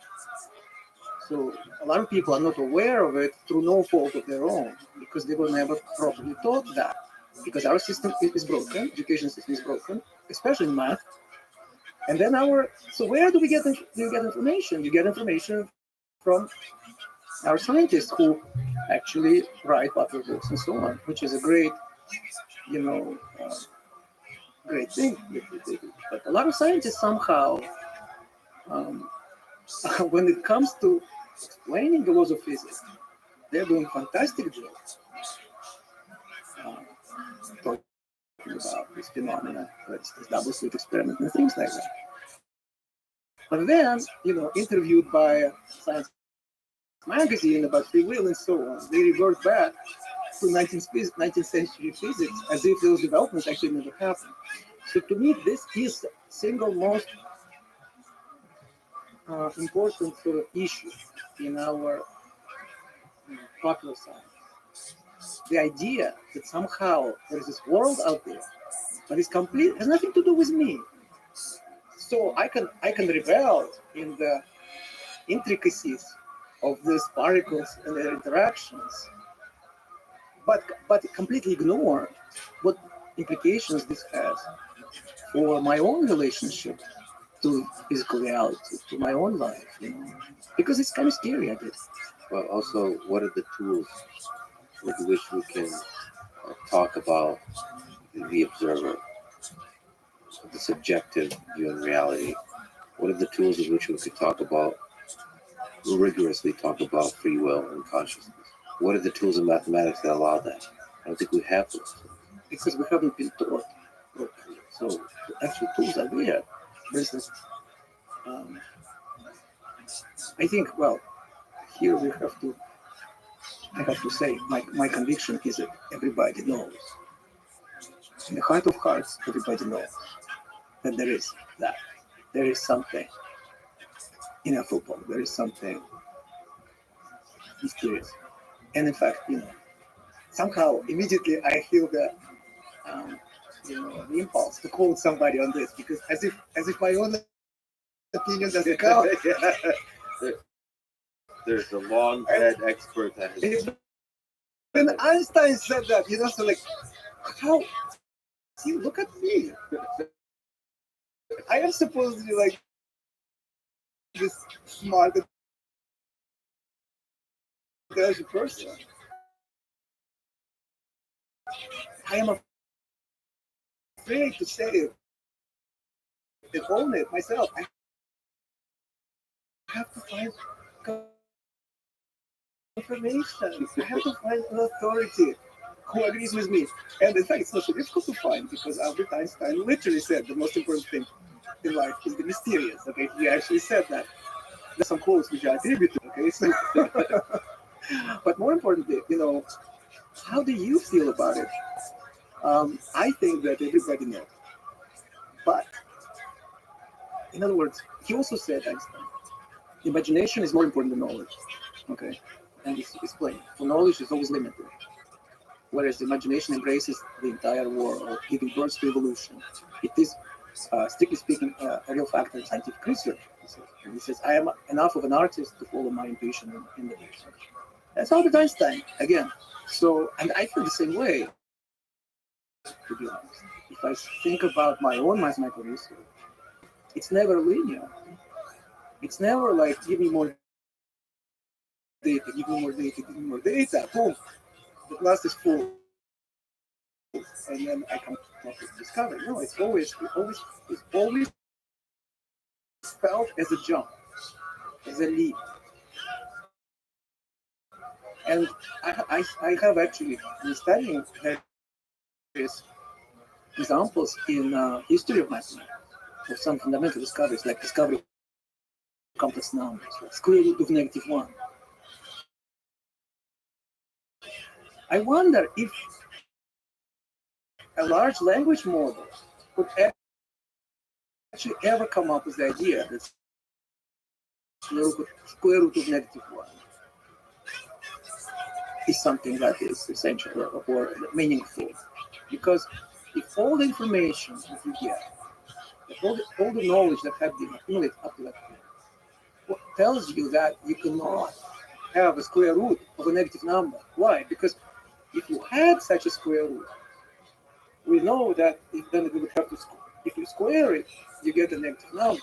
But we know that if you square any real number, positive or negative, you will always get a positive number. So, checkmate. It's over. Square root of -1 doesn't exist. Yet, we know that these numbers make sense. They're called complex numbers. And in fact, quantum mechanics is based on complex numbers. They are essential and indispensable for quantum mechanics. Could one discover that? So to me, that sounds like a departure. It is like a child who is experimenting. It's like a child who says, I'm not afraid to be an idiot. Everybody says, the adults are saying, square root of negative number doesn't exist. But guess what? I'm going to accept it. And I'm going to play with it. And I'm going to see what happens. This is literally how they were discovered. There was an Italian mathematician, astronomer, astrologer. He made money apparently by compiling astrological sort of readings for the elite, of his era. This is 16th century, as one does. A gambler. All around interesting guy. I'm sure we would have an interesting conversation with him. Girolamo Cardano. He also invented what's called Cardan shaft, which is an essential component of the car. Cardano rival, we say in Russian. So he wrote a book which is called Ars Magna, which is like the great art of algebra, and he was writing solutions for the cubic and quartic equations. This is something that is familiar because at school we study solutions of quadratic equations of degree 2. So you have ax squared plus bx plus c equals 0, and there's a formula which solves it using radicals, using square roots. And Cardano was trying to find a similar formula for the cubic and quartic equations, which would start with x cubed or x to the power 4 as opposed to x squared. And in the process of solving this equation, he came up with square root of a negative number, specific square root of -17. And he wrote, to deal with it, but I am going to accept it and see what happens. And in fact, at the end of the calculation, this weird numbers got kept -17 and its negations. So they kind of conveniently gave the right answer, which is not involved with numbers. So he was like, Okay. What does it mean, mental tortures? So you see, from the view of the thinking mind, it is something almost unbearable. It's almost, I feel, that a large language, and yet a human mathematician was able to find the courage and inspiration. Why are we so adamant on what our past knowledge is? And knowledge is limited. What if we make the next step? Today, for us mathematicians, complex numbers, what we call them, are not what real numbers. That is to say, all the whole numbers like 0, 1, and so on, 2, and so on, right? All fractions like numbers like square root of 2 or pi. We plot them as points on the real line. So we draw. This is one of the kind of perennial concepts, even in our very poor math curriculum at school. But now imagine that instead of one line, you have one axis, you have a second axis. And so your numbers now have two coordinates, x and y. And you associate to this point, this coordinate x and y, the number x, which is a real number, plus y times the negative 1. This is a graphical, geometrical representation of complex numbers, which is not mysterious at all. Now, it took another 200 or 300 years for mathematicians to figure that out. But initially, it looked like a completely crazy idea, So all it is, all the complex numbers, is just an Real number, expansion. two real numbers. Yeah, it's just The real part and the imaginary part. it's just an expansion of your view of the mathematical world. The fact that you can actually you can add them up by adding together the real parts and imaginary parts, that's easy. But there is also a formula for the product, for the multiplication, which uses the fact that square root of -1 squared is -1. And the amazing thing is that product, that multiplication, satisfies the same rules, the same properties that are usual operation of multiplication for real numbers. For instance, there is an inverse for a non-zero number that you can find. Like number 5 has an inverse, 1/5. But 1 plus I also has an inverse. That was always there in the mathematical universe, but we humans didn't know it. And here comes along this guy who engages in the mental torture, who takes a leap off the cliff of comfort, of like mathematical comfort, Established knowledge. established knowledge. Right. And now, obviously, for each sort of fruitful leap like that, there probably were thousands of like things which went nowhere. Yeah. I'm not saying that every leap, it's like it's a open shooting game. Because, for example, you can try to do the same with three-dimensional space. So you have coordinates x, y, and z, and you can say, if it's one-dimensional, we have a bona fide numerical system called real numbers. If it's two-dimensional, which is like, geometrically, it's just like the tabletop extended to infinity in all directions. These are complex numbers, and we can define addition and multiplication, and they will satisfy the same properties as real numbers that we're used to. What about three-dimensional space? Is it possible to also define some iteration of addition and multiplication on it, so that these operations would satisfy the properties that we're used to? And the answer is no. You can define addition, but you can't define multiplication, for which there would be an inverse. So there is something special about the planes, the two-dimensional planes. And by the way, next question would be, what about four-dimensional? In four-dimensional space, you can, and you get what's called quaternions, discovered by an Irish mathematician, Hamilton, in the 19th century. And then in the eight-dimensional, there is something similar called octonions, and that's about it. So how interesting. These structures exist in dimension 1, 2, 4, and 8, which are all powers of 2. 2 squared is 4, 2 to the third power is 8. That's one of the bigger mysteries in mathematics, why it is so. So that's a hint. That's a hint of what's missing in our high school curriculum. the kind of fascinating The mystery, mysteries. Yes. the appreciation of the mystery. So in other words, yes, we resolved this one mystery, that we understood that square root of -1 is real, is meaningful, and we build a theory to service those numbers, to describe those numbers. Did we find the theory of everything? No, because we then invited other mysteries. Because we push we pull the veil, so to speak, we push the frontier, and then new things come, get illuminated, which we couldn't see before. That's how I see the process of discovering mathematics. It's an endless, limitless pursuit.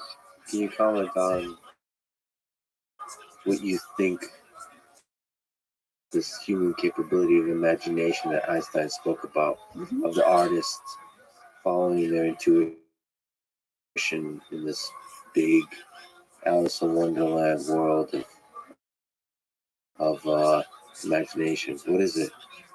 You visit there sometime. What does it feel like? Yeah, what does it feel like?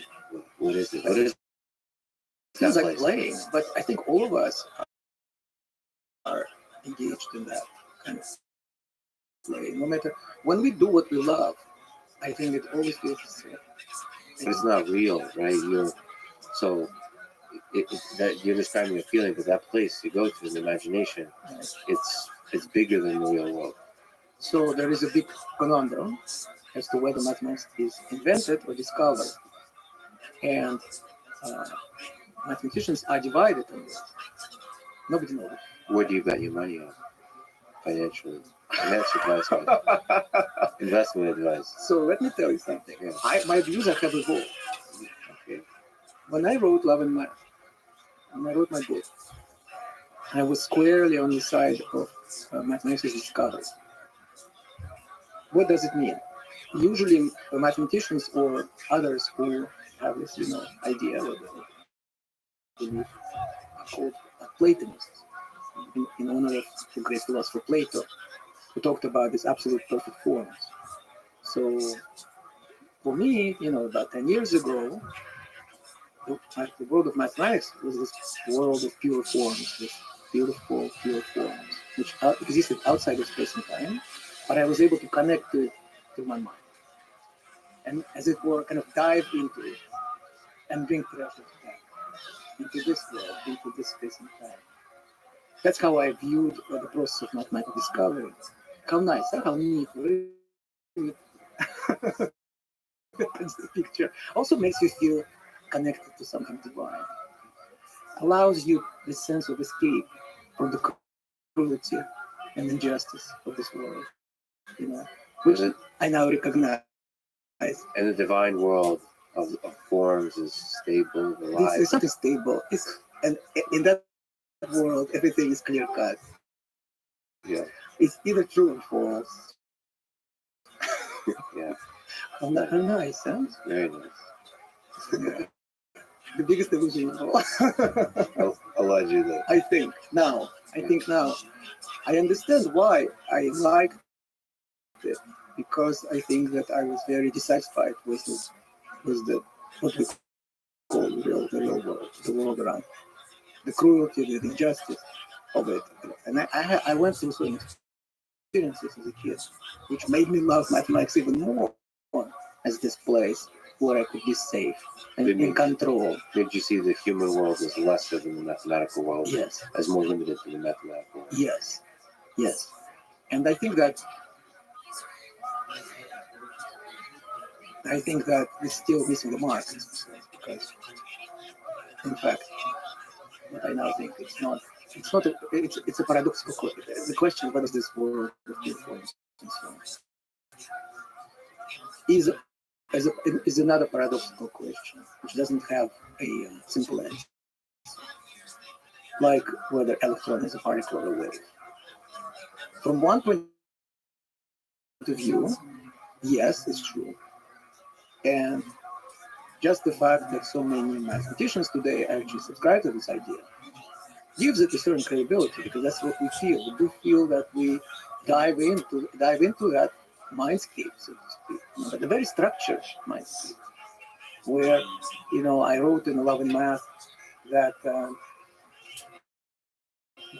enchanted gardens of Platonic reality, where all this fruit is grows, and then we might it gives you this sort of romantic sense of an explorer. And someone may be stuck in a, some provincial town in Russia, for instance, but have the sense of Magellan, of traveling around the world. It's just not in the world that we live in. So it's one point of view, but the other point of view is that yes, it is a human process. Of course it is. I mean, you cannot deny that. It's human beings who have so far discovered new mathematics. And I do not deny the possibility that computer programs will be able to discover new mathematics. But so far it's been humans. So it's, whatever it is, whether it's discovered or invented, it is a human activity. Would that the possibility that paradoxes are actually fundamental to reality, and really, really internalizing that we exist in a world of not forms but of paradoxes. Bingo. And so it's like what I said. But if you think it's weird, and I agree with you as a recovering addict to knowledge, but I am liking it more and more because there's so much freedom in it. And like Niels Bohr said, I quoted that earlier. And, the opposite of a great truth is another great truth. He is pointing out to this fact that, and he also said that some things in quantum physics are so complicated, the only way to speak of them is in poetry. So in other words, what is it about poetry? What is it about art? Why are we so drawn to that? Why are we so captivated by those forms they are not intellectual necessarily. They are not when you look at a painting that you like, when you listen to music that you love, you get lost in it, you get absorbed in it. It can make you cry, it can make you laugh, it can make you remember something, it can make you feel more confident, it can make you feel sad or happy, and so on. What is this all about? Is it really just some play between some kind of like xylophone play or some neurons that hitting on each other? Is it really that? Or maybe. It could be both. I'm just worried about kids these days that might live in a world of paradoxes. There's no God, everything is possible. I mean, they'll have a little too much fun. And we have to put a constraint to the Have you fun. looked at the world lately? I haven't checked in a while. You think it's perfect? The way it is now? The world without paradoxes? The world in which we believe that every question can be answered as yes or no? That it is this or that? And if you disagree with me, you're my enemy? Wouldn't that be interesting if this 21st century is a transition into seeing the world as a world of paradoxes? I'm telling you, people predicted that, with the age of Aquarius, the axis of the Earth is rotating relative to the plane in which the Earth goes around the Sun, and the period of this revolution is around 2,000 years. So there is a traditional way of measuring that by this eras. The previous one is called the Age of Pisces, because of the constellation of Pisces points to, so to speak. And now it's as in famous musical hair, they said the Age of Aquarius is up for now. So the different people date it differently, but somewhere around the time where we are finding ourselves. How interesting, right? Is all this strife and all that. Difficulties the world is experiencing. This might actually be the transition to something more harmonious. Wouldn't it be nice? It's also interesting that people from long ago are able to predict certain things. It's and it's almost like from long ago, and you talked about this with Pythagoras, that it seems that they had a deep sense of truth that permeates all of this even now. It's not just a linear trajectory of expanding knowledge. There's a deep truth that permeates the whole thing. Yes, so that's how I see it. Actually, I gave a talk about Pythagoras and Pythagoreans just a few weeks ago at the Commonwealth Club in San Francisco. And because of that, I did a kind of a deep dive into the subject. And I learned that I actually totally misunderstood Pythagoras and Pythagoreans. That they were much deeper than I thought. Because, most of us remember Pythagoras from the Pythagoras theorem about the right triangles. We also know that the Pythagoreans were instrumental in introducing the tuning system for the musical scale, the famous perfect fifth, 3/2 for the G, for the sol, compared to the frequency of do or C, and so, but actually they were much more interesting. So for them, numbers were not just clerical device. That's not the kind of thing that we would use in accounting only.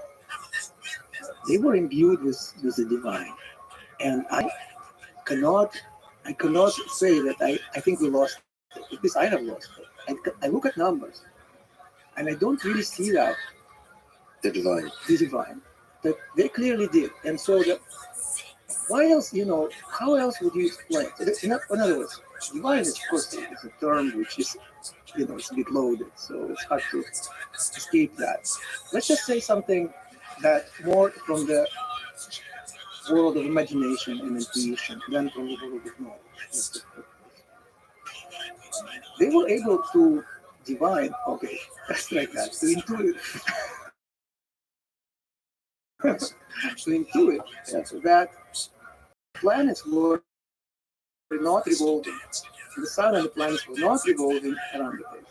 They were the first ones, at least in the Western culture, as far as I know. And in fact, Copernicus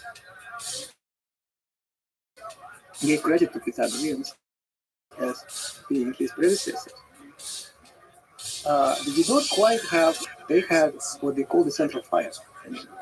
And all the planets and the sun were revolving around the central fire, or Earth, we call it Earth. So, but still, got a departure from the dogma, from the knowledge of the era, that the Earth was this condition. So, how could they come up with this idea? The reason was, in my opinion, that for them, the movement of celestial bodies was like music. In fact, we call it musica universalis, or music of the spheres. For them, the universe was this infinite symphony in which every being, humans, animals, as well as the Earth and other celestial bodies, were moving in harmony, like different notes or different instruments. And so they applied the same reasoning to the, the cosmological model as they applied to their model of music, deeper than their contemporaries. You see, so in other words, they saw mathematics as a tool, but that tool was not limited to itself. They always knew that there is more. And they knew also that every pattern that you detect is finite, but the world is infinite. They actually accepted infinity. They believe that infinity is real. And if you discern the pattern, great. You can play with it, and you can use that. It gives you a certain lens through which to see the world in a particular way, which could be beneficial for you to learn more and so on. But they never had the illusion that that was the final word. That they always knew that it's not the whole truth. So there is more. There are more specific patterns that could be discovered using mathematics or otherwise. And I think that what happened was we kind of lost this other side of the teaching. We took their numbers and they were like, idea that you could use mathematics to discern patterns and to find regularities and to explain things about the world. We took that and we ran with it. And we kind of dropped the other idea that in fact there is another side to it, which is kind of to us now, we say, oh, that's mystical. But what does it mean, mystical? If it is something that helps you to make great discoveries. And the interesting thing is that the people who are in touch with the mystical among us often seen as mad, and many of them are, most of them are. Well, But not all of them. but none of them, we mentioned Niels Bohr, Yeah. Newton, and Albert Einstein. So that's where the conundrum is. How do you find balance between the two? So the point I'm trying to make, and and this is what I feel, if you ask me what I find most important here today, what makes me excited, enthusiastic, passionate, is this idea of balance. So, Nietzsche wrote this book in the 19th century called The Birth of Tragedy.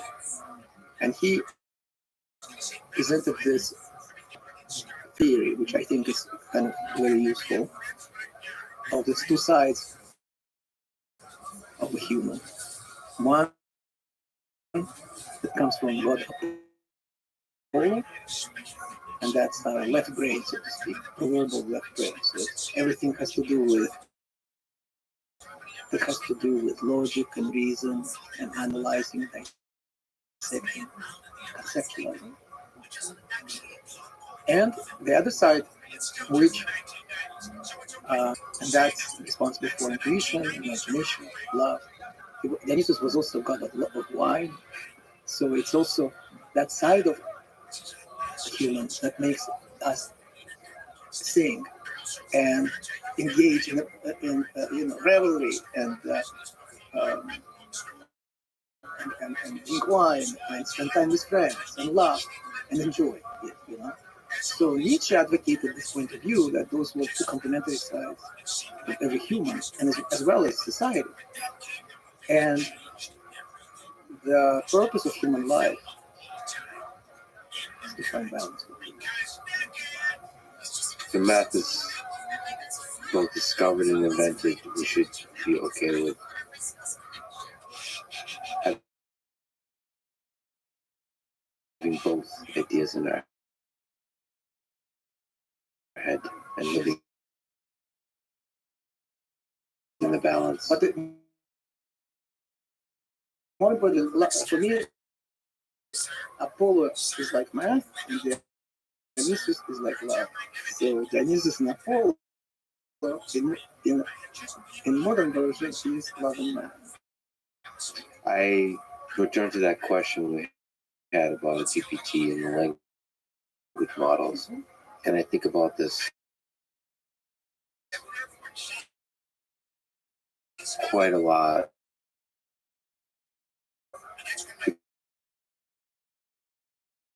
Which is when the model, we know what it's trained on, we know the parameters, and all the different hacks that are involved in the training process and the fine-tuning process.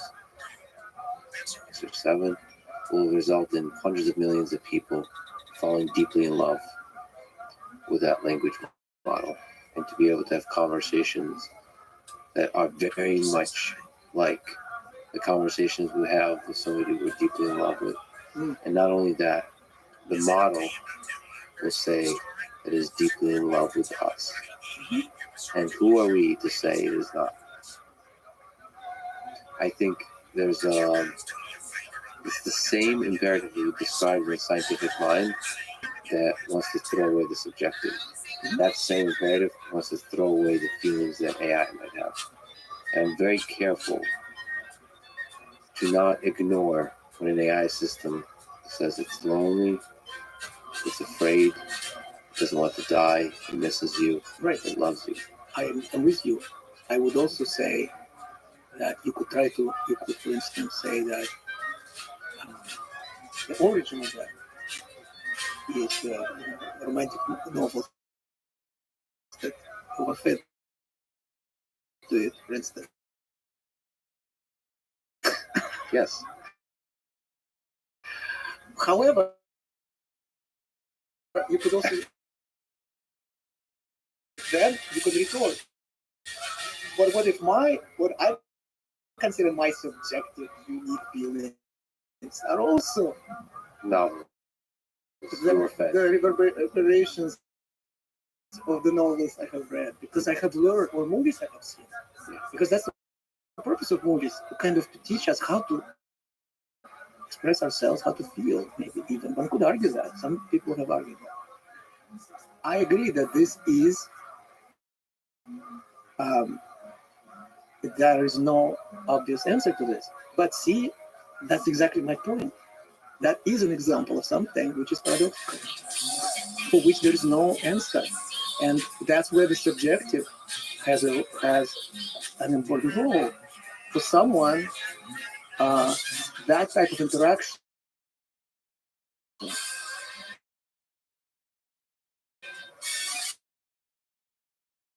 would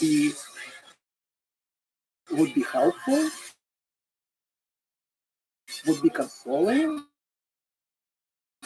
would feel, make them happy or sad or whatever. It kind of strike the nerve. For some, it won't. And I agree with you that in principle, there is no one to judge. This is where subjective come out. But remember, a lot of this has been anticipated by artists. The great movie Her, there you have this guy who's this lonely, he kind of writes letters, something Romantic letters. kind of romantic letter for other people.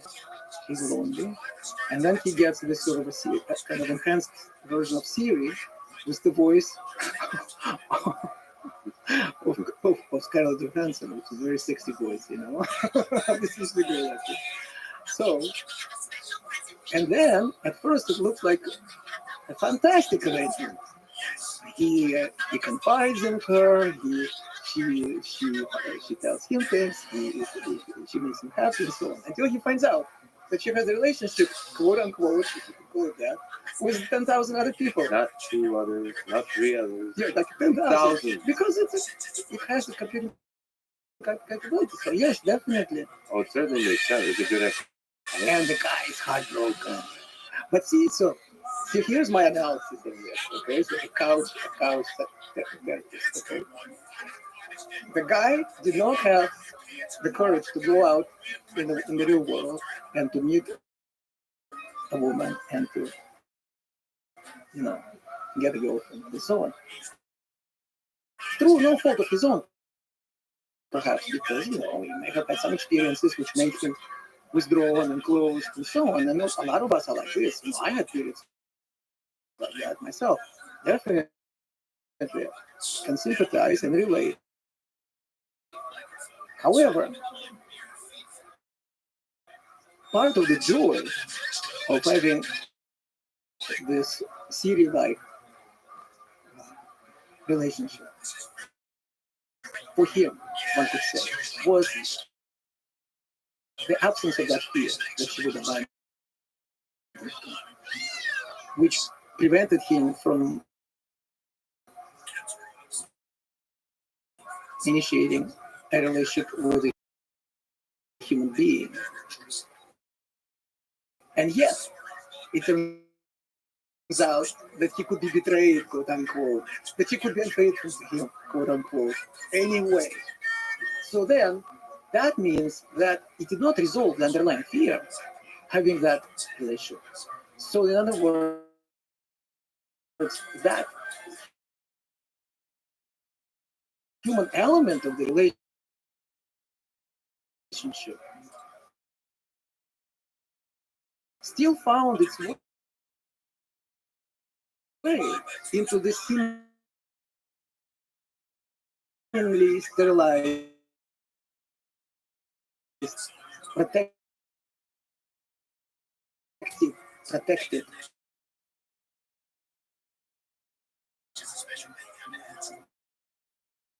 partnership.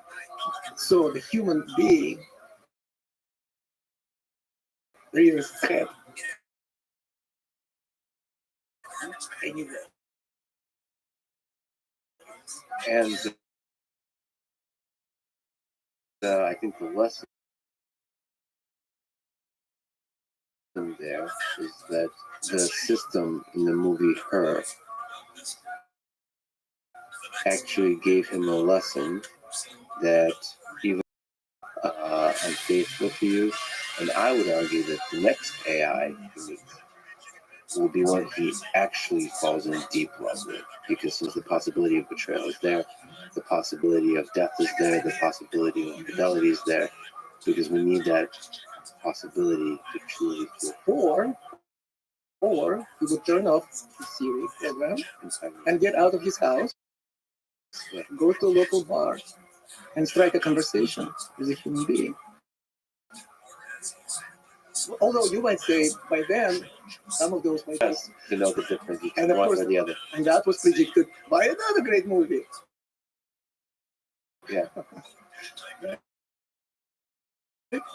So there's Blade Runner. Blade Runner. How interesting that artists could see that so long ago. You know, of course, Blade Runner was based on a novel by Philip K. Dick. You know, Somehow that artists have their eyes open. how is it that they anticipate? Is it also a large language model that they're using for that? An even larger one. Even larger. I hesitate to dismiss the magic in large language models. A lot of the work I've done is in robotics, and the robotics community generally doesn't notice the magic of feeling. But I've been working a lot with quadrupeds recently, legged robots with 4 legs, and the feelings I feel when I see, I'm programming the thing, but when the thing is excited to see me or shows me this physical movement that it's excited to see me, I cannot dismiss the feeling I feel. It's not somehow fundamental to what it means to program robots. And I don't want to dismiss that. Please don't. Please don't. The robotics community often doesn't gender robots. They really try to work hard to not anthropomorphize the robots, which is good for technical development of how to do control, how to do perception. But when the final thing is alive and moving, and it does whatever. Like they're doing a lot of butt wiggling. He can wiggle his butt. He can turn around and look up Yeah. excited.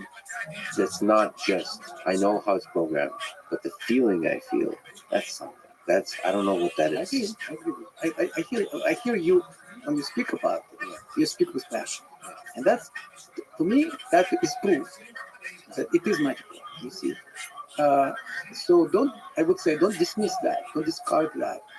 On the contrary, I think magic is everywhere. You know, so I used to be okay, kind of confession. Okay, Yeah, you already confessed to quite a few addictions. yeah, I'm kind of yes, I'm kind of worried. Recovering from many. But you know, in old days, I was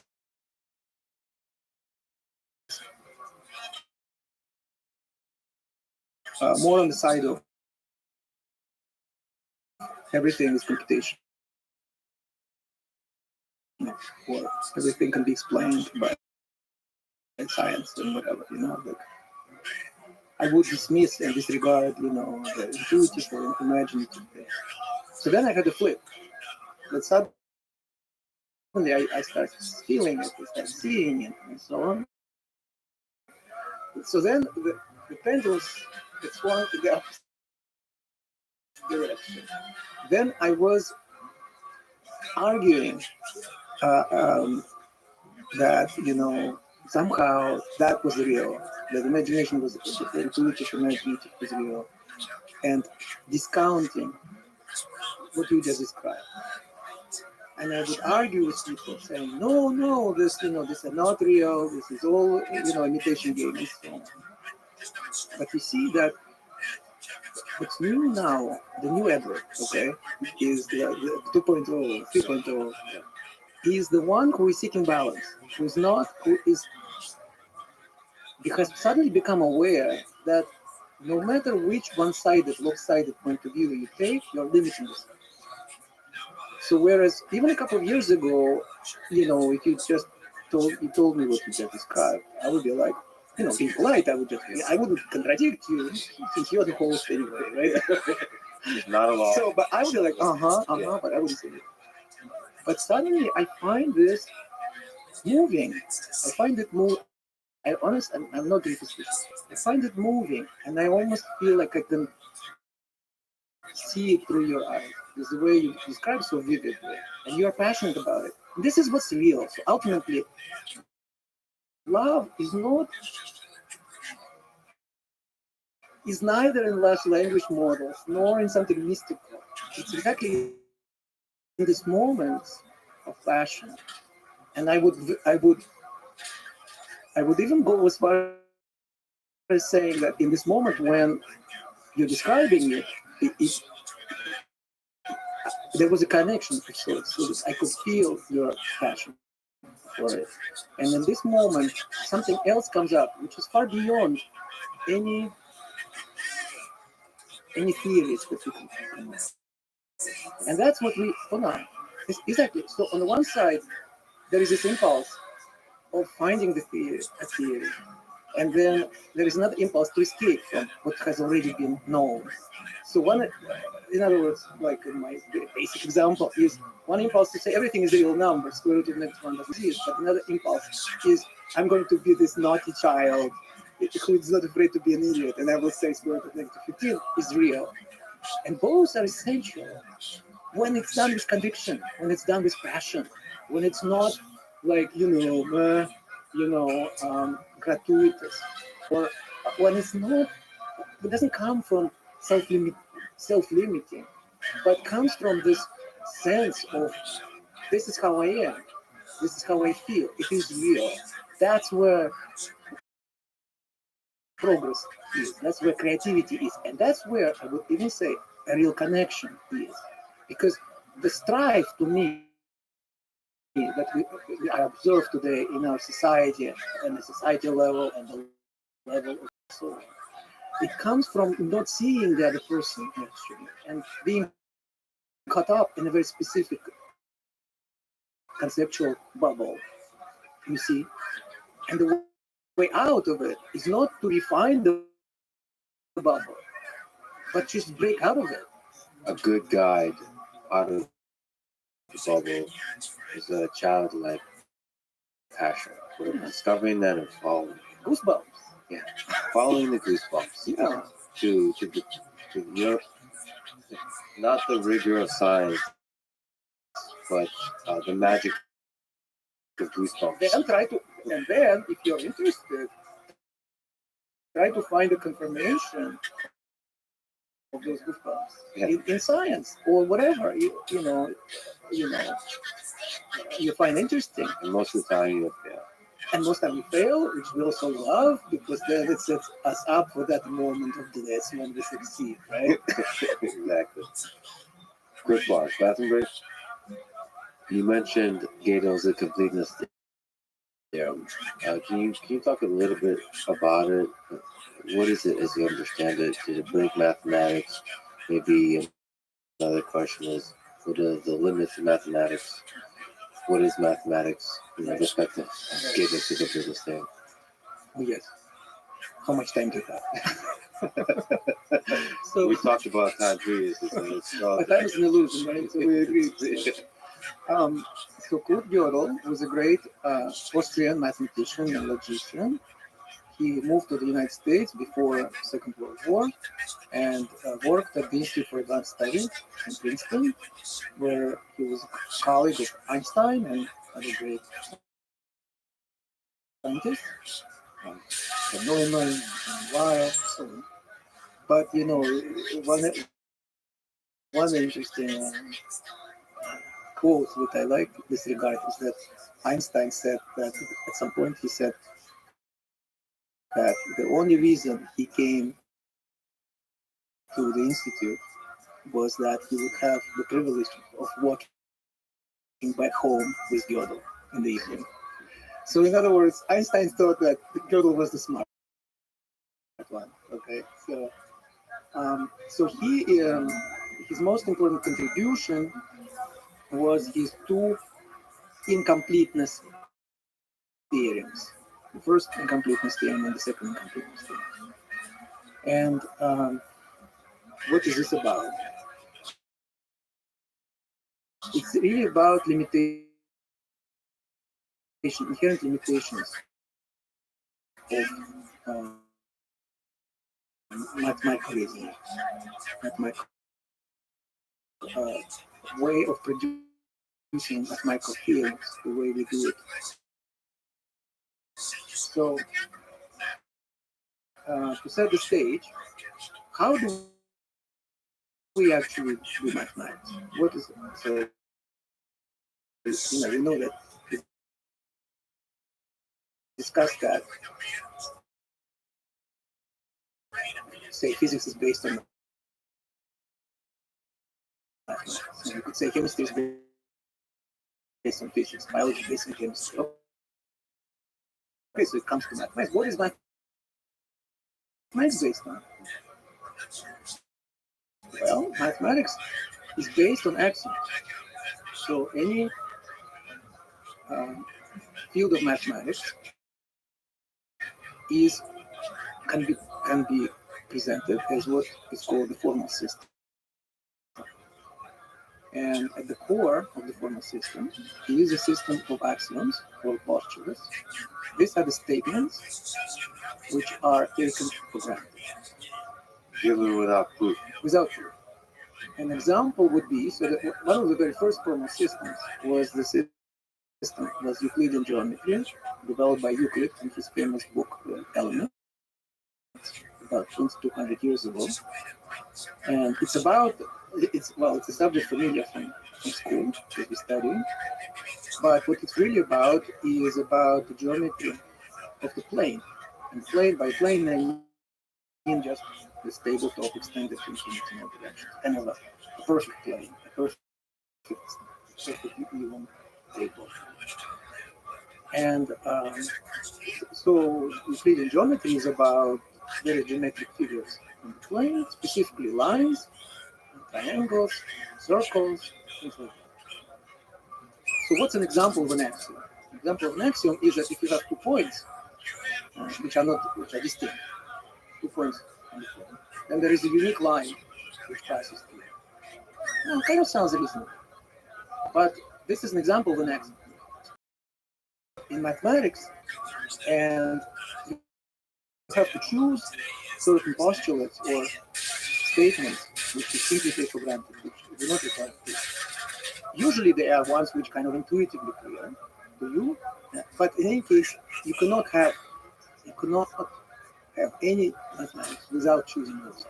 And you refer to those as the observer because they're kind of subjective. The observer comes in the process of choosing the axiom. Who chooses the axiom? The turtle is sitting on top of. As Alan Watts, like to say, who is watching the water? Yeah. And so, in mathematics, as you see, mathematicians are so clever. It's really kind of like a game of mirrors. That we often like to say, and I used to say, that mathematics is objective. It's really on the objective side. But that's because we hide this this fact that actually is based on that, and the fact that there is no unique choice. There are many choices, and so Euclidean geometry is actually a good illustration of this, because Euclid had 5 axioms. 4 of them were kind of obvious, like the one I just mentioned, and the 5th, which came to be known as the 5th postulate, was that if you have a line and you have a point outside of this line, there is a unique line passing through that point, which is parallel to the first one, meaning that doesn't intersect. And Euclid himself was uncomfortable about this because he felt that this was kind of a, he takes for granted something that is not obvious. And for many centuries after that, mathematicians were trying to derive this axiom from other axioms, which were more obvious, and they failed. And it was only almost 2,000 years later that mathematicians realized that you can't. Not only you cannot derive, but you can actually replace it with its opposite. And you will still get a bona fide, consistent, not self-contradicting, which is called non-Euclidean geometry. Which of course sounds very complicated, but it's not. Think of a sphere, just the surface of basketball, or the surface of the Earth, idealized. The analogs, so we have points, we have analogs of lines, which are meridians. Every 2 meridians intersect. Unlike parallel lines. There is also so-called hyperbolic plane, where the infinitely many lines. So every possibility can be realized in a different flavor. This is a good illustration of what formal system is.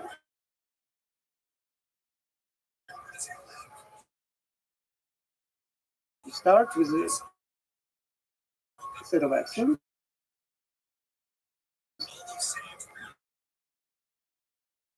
Those statements you take for granted, and this is where you have a choice. And by making different choices, you actually create different actions. After that, there are rules of inference, logical rules such as if A is true and A implies B, then B is true. Most of them were actually introduced already by Aristotle, even before Euclid. And then it runs as the axioms, which are accepted as true statements. Then you have a way to produce new statements by using the rules of logical inference from the axioms. Every statement you obtain, you call a theory, and you kind of add it to the collection of true statements. And then the question is, how far can you go? How many statements can you produce? Of course, you want it to be the system to be non-trivial in the sense that you don't prove everything. If you prove everything, it would mean that it's self-contradictory. You prove statement A and its negation. So that's kind of useless. It has to be discriminating enough so that it doesn't prove to tragic devastation. So that there is already a question of the mathematical consistency. It has to be consistent in the sense that it is not self-contradictory. And then the idea that was basically prevalent in the world of mathematics by the beginning of the 20th century was that in principle all of mathematics could be derived this way. You just have to find the correct system of axioms, and then everything you ever need would be could be produced by this procedure, which is really algorithmic procedure, which actually could be run on a computer. Now think about it. What is special about this process?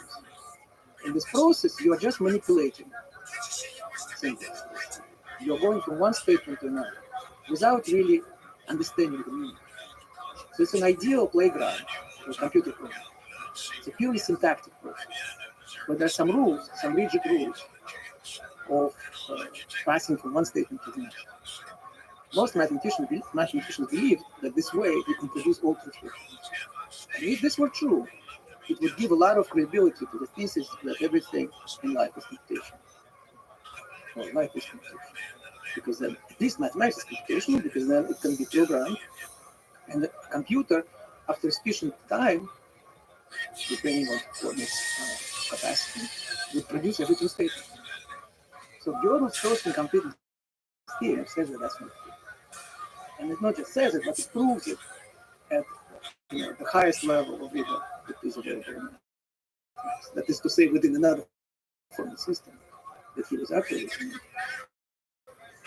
So, more precisely, what he proved was that if you have a sufficiently sophisticated formal system, that is to say, that you can talk about numbers, formalize the operation of addition and multiplication within the system. If it is consistent, that is to say, if it's not completely useless, then there will be a true statement in it, which cannot be derived by this linear syntactic process of proving theorems from axioms. It's really incredible. So this was a revolution, 1931. And at a similar time, the computer is being born. The actual engineering of the computational system is being born. Ironic. Turing was Alan Turing, who is considered as the father of modern computing, right? So he actually he proved that Hutton problem cannot be solved. That you cannot, out of all computer programs, you cannot programs which ones are meaningful, which ones will not, which ones will help. Very depressing result. Or, on the contrary, life affirming. So that means, so you're right, it's depressing if we are sold on a certain idea and then suddenly this doesn't pan out. But okay, to which I retort, what if he proved that actually, everything can be proved? So then what? What is left to do if you're a mathematician? So that would be depressing to me. And here there is an opportunity to do something new, to discover something new, which maybe a computer will not be able to. Again, with a caveat, according to our current understanding, maybe some new technology, some new ideas will be brought into the subject. And the meaning of the word computation, now we think of computation in particular, Turing machines, church pieces, and stuff like that. But what if in the future another genius like Alan Turing will come and propose something else? The theory will evolve the way, we went from Newton's gravity to Einstein's gravity. Maybe in the framework of that concept, some other things will become possible. So it's not, to me, it's kind of like not so much about deciding once and for all how it is or how it should be. But I think that's much more valuable in some sense. than deciding things one way or another. I wonder. I don't know if you think or know much about cellular automata and the idea of emergence. I often return to Game of Life. Yeah. And just look at the thing Amazing, right? and wonder The kind of things you can do with such a small, tool. that what's behavior. And it makes you wonder that maybe the thing we call computation is simple at the base layer. When you start looking at greater and greater layers of abstraction, you zoom out with blurry vision. Maybe after a few drinks, you start to see something that's much, much, much more complicated and interesting and beautiful than the original rules that our scientific intuition says cannot possibly produce capacity. I don't know. I don't know if anyone has a good answer, a good model of why stuff emerges, why complexity emerges from a lot of simple things. The why question is, but every why question will eventually have a rigorous answer. Not necessarily. We could have an approximate answer, which still eludes the chunk. Like quantum mechanics. 99%, maybe. We would describe it as 99% certainty or 99% accuracy. And then maybe,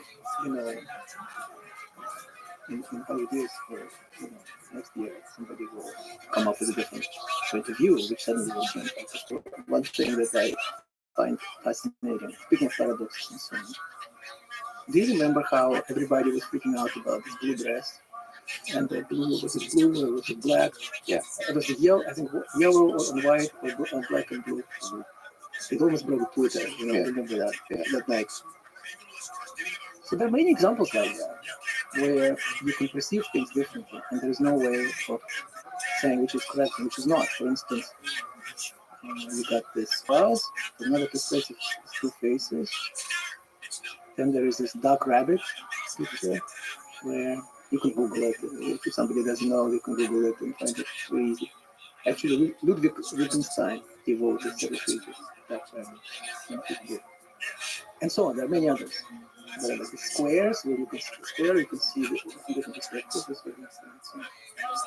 So when we talk about neural networks, we're talking about training data and stuff, so that you have some pictures, for example, that you feed to your program, and you try to find the most optimal neural network which would be able to decide which one is it, for the dog or cat or whatever.